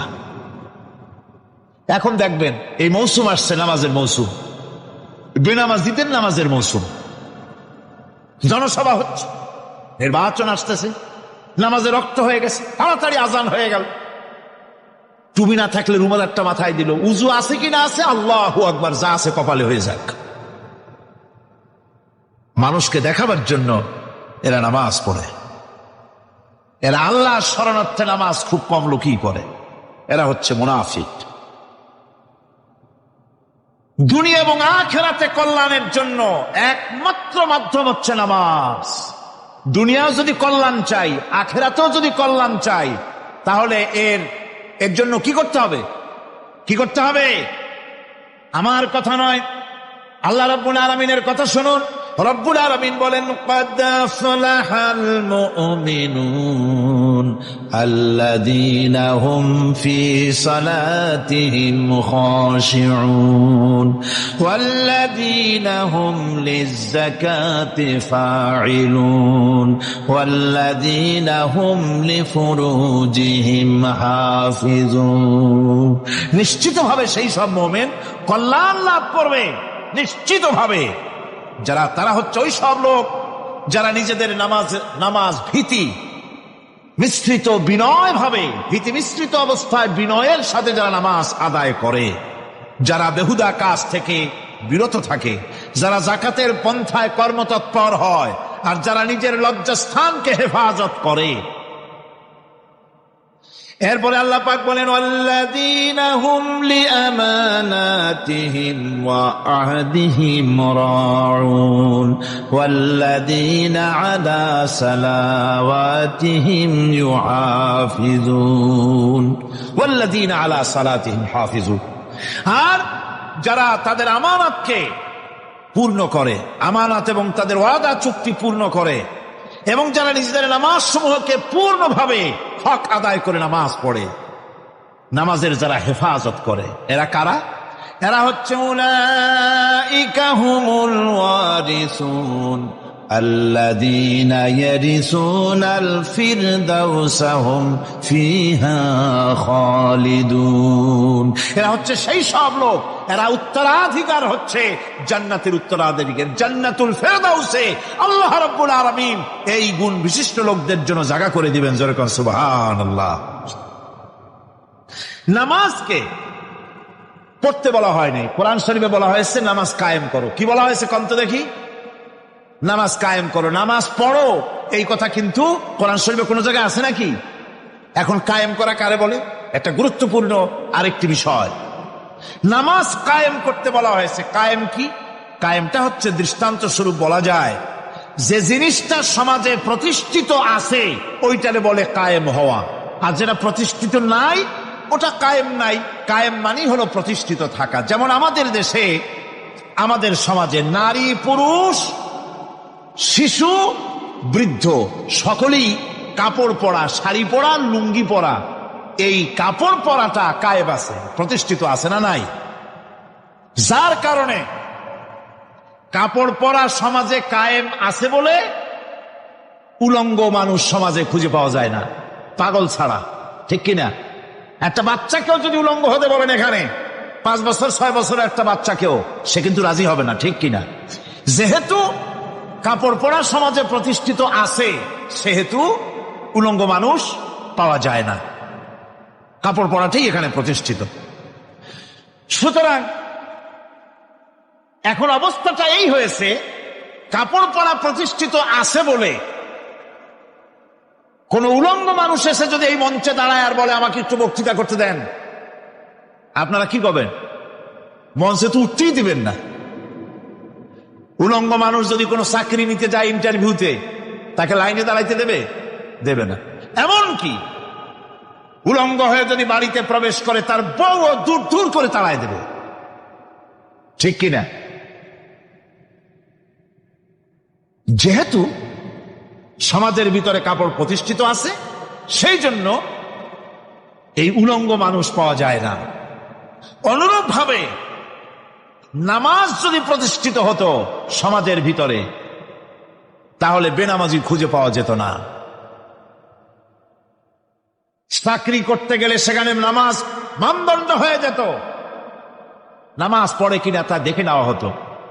বেনামাজি লোক পাওয়াই যেত না যদি প্রতিষ্ঠিত থাকতো।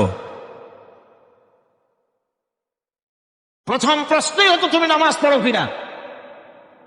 ইলেকশনে যদি একজন উলঙ্গ মানুষ এসে দাঁড়ায়, ভাইরা এবার আমার বোতল মার্কা বাক্স, উলঙ্গ মানুষ এসে ভোটে দাঁড়াইছে, আপনারা ভোট দিবেন?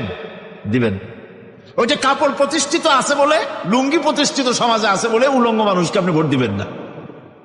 নামাজ যদি প্রতিষ্ঠিত থাকতো সমাজে, বেনামাজি মানুষ যদি এসে মঞ্চে দাঁড়ায়া যতই বলতো আমি ক্ষমতায় গেলে এই করব সেই করব, নামাজ প্রতিষ্ঠিত থাকলে পরে বেনামাজিরে কেউ ভোট দিত না। নামাজ যদি প্রতিষ্ঠিত থাকতো তাহলে অফিসের অফিসার তো দূরের কথা, বেনামাজি অফিসের ঝাড়ুদারের চাকরিও তার কিসমতে যুক্ত না, যদি নামাজ প্রতিষ্ঠিত থাকতো। এর নাম হলো নামাজ কায়েম হওয়া। নামাজ কায়েম থাকলে এই অবস্থার সৃষ্টি হতো। এই জন্য আল্লাহ পাক বলেছেন নামাজকে কায়েম করতে হবে। নামাজ হবে সব ভালো কাজের মানদণ্ড। সমস্ত ভালো কাজের মানদণ্ড কি? নামাজ। নামাজ আমাদেরকে বড় রকমের শিক্ষা দেয়। কি শিক্ষা দেয়? নামাজ আমাদের শিখায় ঐক্য আর ভ্রাতৃত্ব, ভ্রাতৃত্বের আর ঐক্যের শিক্ষা দেয়। এক নেতার আনুগত্য করা শিখায়। জামাত যত বড় হোক, ইমাম হবে কয়জন? একজন ইমাম হবে। আর এই ইমাম মানে কি? নেতা। ইমাম মানে কি? নেতা নির্বাচন শিখায় নামাজে। নেতা নির্বাচন কে শিখায়? নামাজ শিখায়। বোঝেন খুব ভালো করে। কিভাবে? মনে করুন, চট্টগ্রাম শাহী মসজিদে ইমাম প্রয়োজন। এখন সেই ইমাম নেওয়ার জন্য ইন্টারভিউ কল করা হলো, বিজ্ঞাপন দেওয়া হলো পত্রিকা। অনেক আলেম আসলেন। ইন্টারভিউ বোর্ডে যারা বসলেন, তারা ইন্টারভিউটা কিভাবে নেবেন? যার মাথার চুল লম্বা বেশি তার ইমামতি দেওয়া হবে, যার লুঙ্গিটা পায়ের গিরার তলে তারে দেওয়া হবে, যার মোস্তা মুখের মধ্যে গিয়া ঢুকছে, হাসি দিলে বুঝাই যায় না হাসে না কান্দে, তারে দিবে। দাড়িগুলা কামাইছে তারে দেবে। সিগারেট খায়, বা অবশ্য চট্টগ্রাম আর সিলেটে সিগারেটের ফতোয়া ভিন্ন রকম। বরিশালে আমি যেখানে জন্মগ্রহণ করেছি, আমার এলাকায় কোনো আলেম যদি সিগারেট খায়, মসজিদের ইমাম তো ভালো, মসজিদ ঝাড়ু দিতেও ঢুকতে দেবে না মসজিদে। এটা এই এলাকার এক রকমের কায়দা। আমি এটার ব্যাপারে কথা নাইবে বললাম। তো আপনারা খুঁজে দেখবেন সে সিনেমা দেখে নাকি, মিথ্যা কথা বলে নাকি, বউ পর্দায় থাকে নাকি। এগুলি মাইক্রোস্কোপ যন্ত্র দিয়ে ইমামের মাথা থেকে পা পর্যন্ত দেখবেন কিনা কন? আচ্ছা, এবার কন তো দেখি, এই ইমাম সাহেব ইমামতি করবে কতজন লোকের? 500, 1000। শাহী মসজিদে ধরেন 5000 লোক হইল। 5000 লোক, 5000 লোকের ইমাম নির্বাচনের সময় পা থেকে শুরু করে মাথা পর্যন্ত দেখেন, এমনকি বউ পর্যন্ত।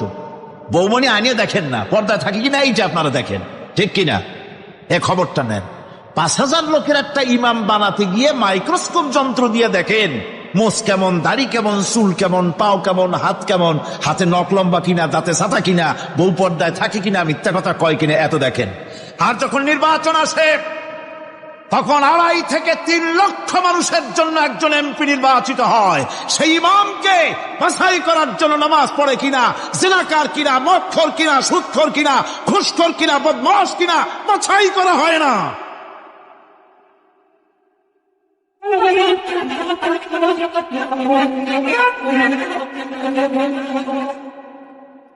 নামাজ আমাদেরকে এটা শিখায়, ইমাম কেমনে বানাইতে হবে। কন সুবহানাল্লাহ।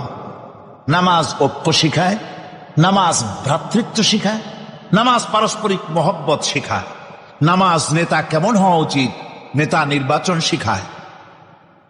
আবার নেতা ভুল করলে তার ভুল বলা যাবে না, এরকম হতে পারবে না। নামাজের ভিতরে ইমাম যদি ভুল করলেন, আপনি লোকমা দিবেন, সুবহানাল্লাহ, আল্লাহু আকবার বলবেন। যদি তিনি সংশোধন না হলেন, আবার দেন, তাতেও সংশোধন হলো, আবার দেন। 3 বার লোকমা দেওয়ার পর যদি ভুল সংশোধন না করে নামাজ ছেড়ে দেন, ইমামকে বের করে দেন, নতুন ইমাম নিয়োগ করেন। যারা ক্ষমতায় যাবে, আপনি রাষ্ট্রের ইমাম যারে বানাবেন, সেই রাষ্ট্রীয় ইমাম যদি জনগণের ইচ্ছার বিরুদ্ধে যদি চলে, 1 বার লোকমান দেন, 2 বার লোকমান দেন, 3 বার দেন, তারপরেও যদি না নামে, ঘট ধরে নামেন। নামাজ আপনাকে নেতা নির্বাচন, নেতাকে প্রতিষ্ঠিত রাখা, নেতার আনুগত্য আপনাকে শেখায়। নামাজ লাইন সোজা করে দাঁড়াতে হবে।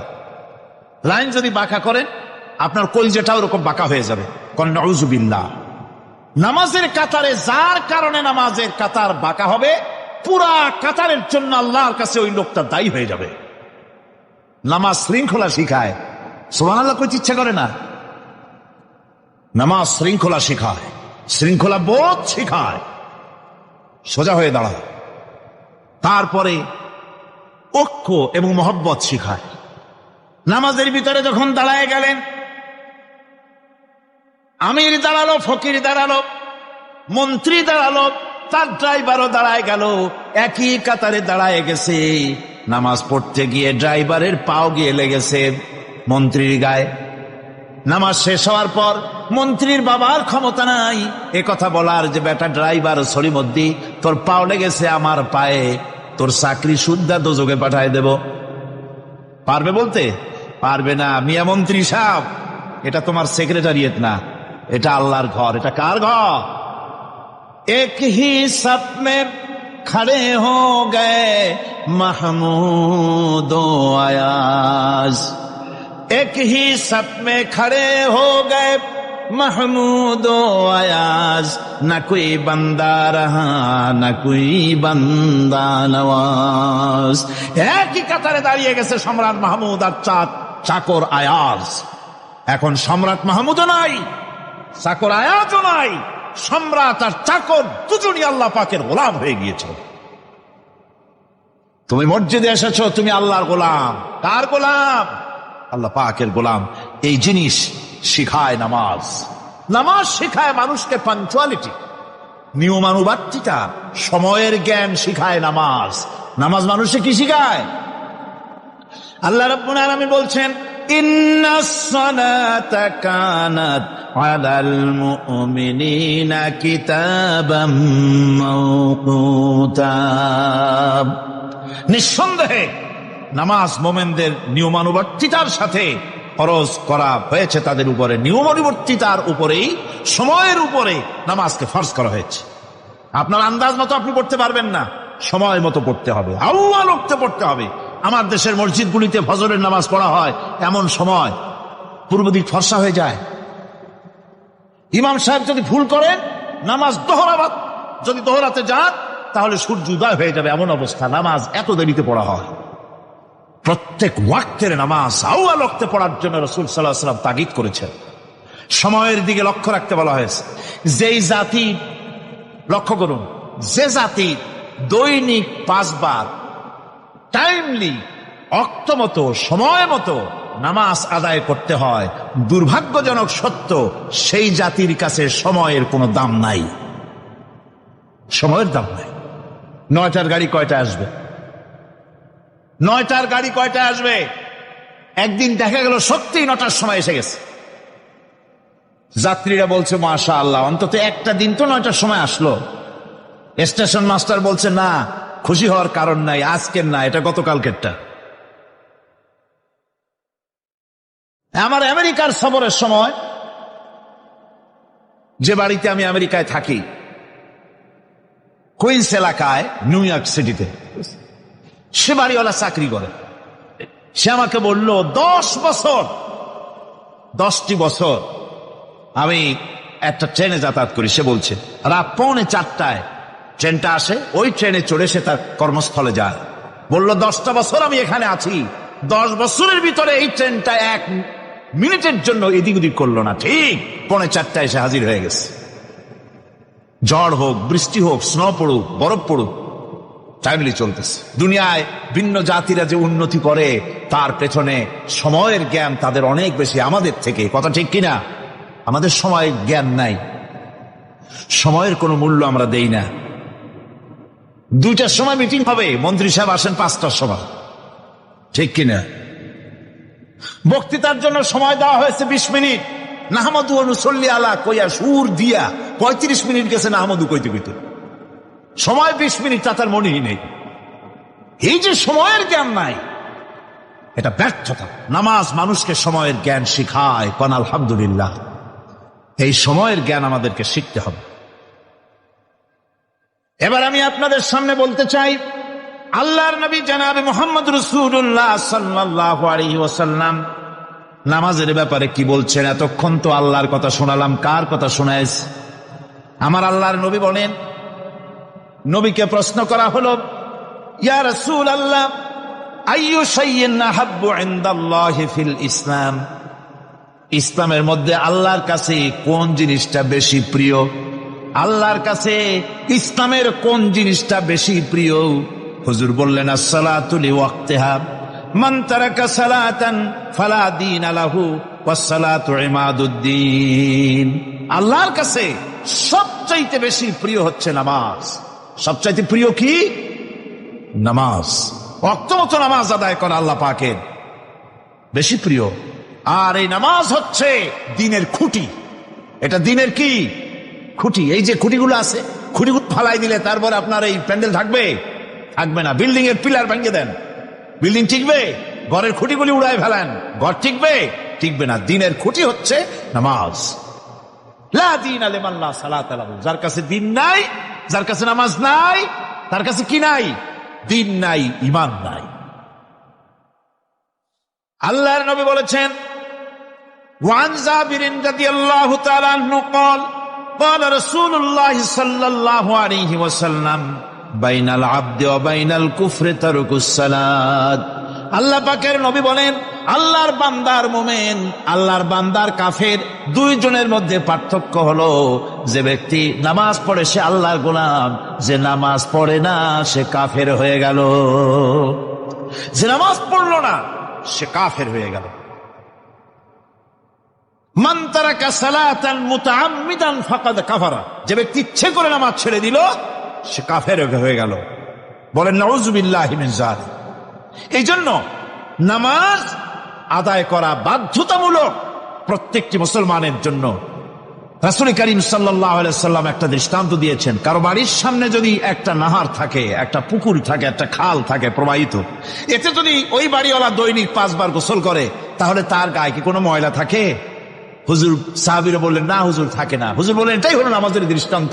5 ওয়াক্ত নামাজ যে আদায় করবে সে গুনাহ থেকে আল্লাহ পাক তাকে পবিত্র করে দিবেন। সুবহানাল্লাহি ওয়া বিহামদিহি। আমার ভাইরা, নামাজ পড়লে পরে এক জুমা থেকে আর এক জুমা পর্যন্ত মানুষ যে সমস্ত গুনাহ করে, কবিরা গুনাহগুলি বাদে, শিরক আর কবিরা গুনাহগুলি বাদে যত গুনাহ আছে তার কাফারা হয়ে যায়। নামাজ যে সঠিকভাবে আদায় করবে, এই নামাজটা একটা কঠিন কাজ। নামাজটা কি কাজ? কে বলতেছেন এ কথা? আল্লাহ পাক। ওয়া ইন্নাহা লাকাবীরাতুন ইল্লা আলাল খাশিঈন। নামাজ একটা ভারী জিনিস, একটা কঠিন জিনিস। কাদের জন্য কঠিন নয়? যারা নাকি আল্লাহ পাককে ভয় করে। الذين يظنون أنهم ملاقو ربهم وأنهم إليه راجعون। যারা নাকি একথা মনের ভিতরে ধারণা করে যে আল্লাহ রাব্বুল আলামিনের দরবারে আমার হাজির হওয়া লাগবে, মোলাকাত করা লাগবে, এই চিন্তা যারা করে তাদের জন্য নামাজ মোটেই কষ্টকর নয়, নামাজ মোটেই তাদের জন্য অসহনীয় নয়, বোঝা নয়, ভার নয়। তারা নামাজ আদায় ঠিকই করবে। এই জন্যে বিবি, বাল বাচ্চা সকলকে নামাজের জন্য তাগিদ করতে হবে। যত ভাই এখানে এসেছেন নিজেরা পড়বেন, বিবি বাল বাচ্চাকে তাকিদ করবেন। আল্লাহ পাক বলছেন, ওয়ানজির আশীরাতাকাল আকরাবিন। তোমার নিকটবর্তী যারা আছে তাদেরকে তুমি আল্লাহর ভয় দেখাও। নামাজের জন্য তাদেরকে বলো, আল্লাহর ভয় তাদের অন্তঃকরণের মধ্যে সৃষ্টি করে দাও। আর এই নামাজ পড়তে হবে জামাতের সাথে। নামাজ পড়তে হবে কিছুর সাথে? জামাতের সাথে। রাসূল করিম সাল্লাল্লাহু আলাইহি ওয়াসাল্লাম বলছেন, হুজুরের কাছে, আল্লাহর নবীর কাছে, হযরতে আবু হুরায়রা রাদিয়াল্লাহু তাআলা আনহু হাদিসটি বর্ণনা করেছেন। হুজুরের কাছে একজন অন্ধ লোক এলো। সেই অন্ধ লোক এসে বললেন, হুজুর আমি তো চোখে দেখি না, জামাতের যে গুরুত্বের কথা আপনি বললেন, আমাকে কি রুখসত দেওয়া যায় নাকি? আমি অনেক সময় সাথী সঙ্গী পাই না, আমাকে কি রুখসত দেওয়া যায় নাকি? হুজুর বললেন, হ্যাঁ তোমাকে রুখসত দেওয়া গেল। অন্ধ যখন হেঁটে যাচ্ছিলেন নবীজি তাকে আবার ডাকলেন, ডেকে জিজ্ঞেস করলেন, অন্ধ নামাজের মসজিদের আজান কি তোমার কানে যায়? বলে হ্যাঁ আমি আজান শুনি। হুজুর বললেন, আজানের জবাব দিবা, মসজিদে এসে জামাতে নামাজ পড়বা। একজন অন্ধকে রুখসত দেওয়া হয় নাই। মসজিদে আজান শোনার পর ঘরে বসে যদি নামাজ আদায় করেন নামাজের হক আদায় হবে না। হুজুর সাল্লাল্লাহু আলাইহি ওয়াসাল্লাম বলেছেন, মসজিদে আজান হওয়ার পর যে ব্যক্তি ঘরে বসে নামাজ পড়ে, আমার ইচ্ছা হয় ঘরটা আগুন দিয়ে জ্বালায় দেয়। কে বলতেছেন? রাহমাতুল লিল আলামিন বলতেছেন। রাহমাতুল লিল আলামিন বলতেছেন, ঘরের মধ্যে যদি মেয়ে লোক আর বাচ্চারা যদি না থাকতো তাহলে আমার ইচ্ছা হয় আমি বলি আগুন দিয়ে ঘরটারে জ্বালায় দাও। এই ঘরের মহব্বতেই তো সে বাইর হয় না। নামাজের এত বড় গুরুত্ব দেওয়া হয়েছে। আমার বন্ধুগণ, এই নামাজের জামাতি আল্লাহর নবী জীবনের শেষ নামাজ জামাতে আদায় করেছেন, জীবনের শেষ নামাজটাও জামাতে আদায় করলেন। তখন তার এমন অবস্থা, এত অসুস্থ, দাঁড়াতে পারেন না, হাঁটতে পারেন না। দুইজন সাহাবীর কাঁধের উপরে ভর করে তারপরে বহু কষ্ট করে মসজিদে গিয়ে নামাজ আদায় করেছেন, খুতবা দিয়েছেন। বললেন, খুতবা দিতে গিয়ে বললেন, আজ থেকে মসজিদে নববীর চতুর্দিকের সকলের দরজা বন্ধ হয়ে যাবে, শুধু আবু বকরের দরজাটা খোলা থাকবে। আল্লাহর নবী বললেন, আল্লাহ রাব্বুল আলামিন এই পৃথিবীতে তার এক বান্দাকে জাগতিক সব সম্পদ দিতে চেয়েছিলেন, কিন্তু সে বান্দা সব জাগতিক সম্পদকে উপেক্ষা করে মাবুদের সঙ্গে দেখা করা বেশি জরুরি, বেশি পছন্দ মনে করেছেন। এতটুকুন কথা নবীজি বললেন, কেউ কিছু বুঝলো না। হযরতে আবু বকর রাদিয়াল্লাহু তাআলা আনহু হুজুরের এই কথা শুনে কাঁদতে কাঁদতে তিনি অস্থির হয়ে যাচ্ছেন। সাহাবীরা চিন্তা করলেন, হুজুর কান্না কার কথা বলেছেন, তাতে কান্নার কি আছে? বয়োবৃদ্ধ, জ্ঞান বৃদ্ধ হযরতে আবু বকর রাদিয়াল্লাহু তাআলা আনহু বুঝতে পেরেছেন, এই পৃথিবীর সব সম্পদ তো আল্লাহ হুজুরকেই দিতে চেয়েছিলেন। তিনি সমস্ত সম্পদকে উপেক্ষা করে তার মাবুদের সঙ্গে দেখা করার জন্য প্রস্তুতি নিয়েছেন। তার মানে হলো আল্লাহ নবী বিদায় হয়ে যাবেন, আমরা নবী থেকে এতিম হয়ে যাব। নবীজি ঘরের মধ্যে প্রবেশ করলেন, প্রচন্ড জ্বর এলো। এই প্রচন্ড জ্বর নিয়ে তিনি শুয়ে আছেন, কখনো বেহুশ কখনো হুশ। এর মধ্যে আযান হয়ে গেল। সাহাবীরা বহুক্ষণ অপেক্ষা করে হযরত আবু বকরের ইমামতিতে নামাজ শুরু করলেন। হুজুরের হুশ এলো, প্রশ্ন করলেন, আয়েশারে এখন কোন সময়? হযরত আয়েশা বলেন, ইয়া রাসূলুল্লাহ, মসজিদে নববীতে নামাজ শুরু হয়ে গেছে। সাহাবীরা অনেকক্ষণ অপেক্ষা করে আমার বাবার ইমামতিতে নামাজ পড়তেছে সবাই, কিন্তু সাহাবীরা কেঁদে কেঁদে নামাজের মধ্যেই কাঁদতে কাঁদতে অস্থির হয়ে যাচ্ছে। তাদের মনের ধারণা হয়েছে নবীজির পেছনে নামাজ পড়ার কিসমত থেকে তারা মাহরুম হয়ে গেল। নবীজি বলেন, আয়েশা দরজা খুলে দাও আর আমার মাথাটা একটু উঁচু করে ধরো, আমি একটু নামাজের দৃশ্যটা দেখি। দরজা খুলে দেওয়া হলো, নবীজির মাথা উঁচু করে ধরা হলো। নামাজের জামাতের দৃশ্য দেখে নবীজি আবার শুয়ে পড়লেন। হযরত আয়েশা লক্ষ্য করে দেখেন নবীজির দুই চোখের কোনা দিয়া পানি পড়তেছে। মা আয়েশা জিজ্ঞেস করেন, ইয়া রাসূলুল্লাহ, হে নামাজের দৃশ্য দেখে চোখে কেন পানি এলো? হুজুর বলেন, আয়েশা রে, এটা কোনো দুঃখের পানি নয়, এটা তৃপ্তির পানি। এই যে জামাত নামাজ পড়তেছে লোকেরা, এই জামাত কায়েমের জন্য তায়েফের ময়দানে অনেক রক্ত আমার ঝরেছে। উহুদের ময়দানে দান্দান মুবারক শহীদ হয়েছে, সাহাবায়ে কেরাম জীবন দিয়েছে। এই যে জামাত আমি দেখতে পেলাম, ভবিষ্যতের একটা ছবি যেন চোখে ধরা পড়লো। আমার মনে হলো কিয়ামত পর্যন্ত এই পৃথিবীতে আমার যত উম্মত আসবে তারা এইভাবে করে জামাতে নামাজ আদায় করবে। নবীজি মাথার কাছে মালাকুল মউত যখন এসে গেছেন, আমার ভাইরা, এই পৃথিবীতে যত নবীরা এসেছিলেন মৃত্যুর সময় সমস্ত নবীরা শেষ কথা যেটা বলেছেন, হাদিস, সমস্ত নবীরা উম্মতের জন্য মৃত্যুর মুহূর্তে শেষ কথা যেটা বলেছেন সেটা হলো আসসালাত, আসসালাত, নামাজ, নামাজ। আমার নবী যখন বিদায় হয়ে যান, বিদায় মুহূর্তে মেয়ের কথা বললেন না, কলিজার টুকরা নাতির কথা বললেন না, জামাইয়ের কথা বললেন না, স্ত্রীর কথা বললেন না, মৃত্যুর সময় শেষ কথা বললেন আসসালাত, আসসালাত ওয়া মা মালাকাত আইমানুকুম, নামাজ, নামাজ, আমার উম্মতেরা নামাজ, আমার উম্মতেরা নামাজ ছেড়ে দিও না, নামাজ। যে নবী উম্মতের জন্য এত কাঁদলেন, নামাজের জন্য এত কথা বলে গেলেন, আল্লাহ রাব্বুল আলামিন নামাজের জন্য এত নির্দেশ করলেন, নবীজি ইন্তেকালের সময় নামাজের কথা বলে দিলেন, সেই মুসলমান আজ নামাজ আদায় করে না, নামাজ পড়ে তো নামাজ শুদ্ধ হয় না। হযরতে হুযায়ফা রাদিয়াল্লাহু তাআলা আনহু তিনি একবার ইয়েমেন সফর করেছিলেন, এক মসজিদে নামাজ পড়লেন। একজনকে তিনি নামাজ পড়তে দেখলেন, নামাজ পড়তে দেখে তিনি অপেক্ষা করলেন, লোকটার নামাজ হয়ে যাওয়ার পর তিনি بسم الله الرحمن الرحيم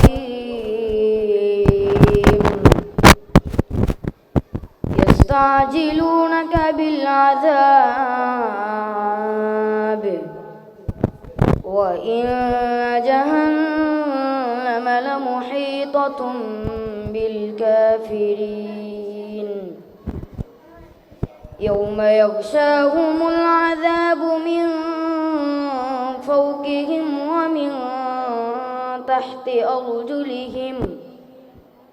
ومن تحت أرجلهم ويقول ذوقوا ما كنتم تعملون يا عبادي الذين آمنوا إن أرضي واسعة فإياي فاعبدون كل نفس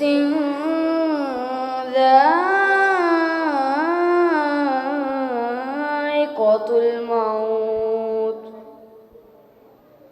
كل نفس ذائقة الموت ثم إلينا ترجعون والذين آمنوا وعملوا الصالحات لنبوئنهم من الجنة غرفا تجري من تحتها الأنهار خالدين فيها نعم أجر العاملين صدق الله العظيم ما شاء الله بارك الله في حياته وفي صوته আল্লাহ সুবহানাহু ওয়া তাআলা হিফজ বিভাগের যে ছেলেটি তেলাওয়াত করলেন তার কণ্ঠস্বরকে সমৃদ্ধ করেন তাকে কোরআনের খাদেম হিসেবে কবুল করেন সকলে বলে আমিন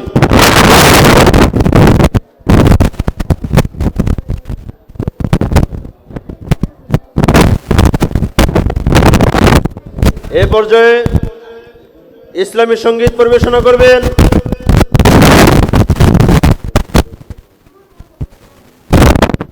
অত্র মাদ্রাসার দ্বিতীয় শ্রেণীর ছাত্র মোহাম্মদ নূর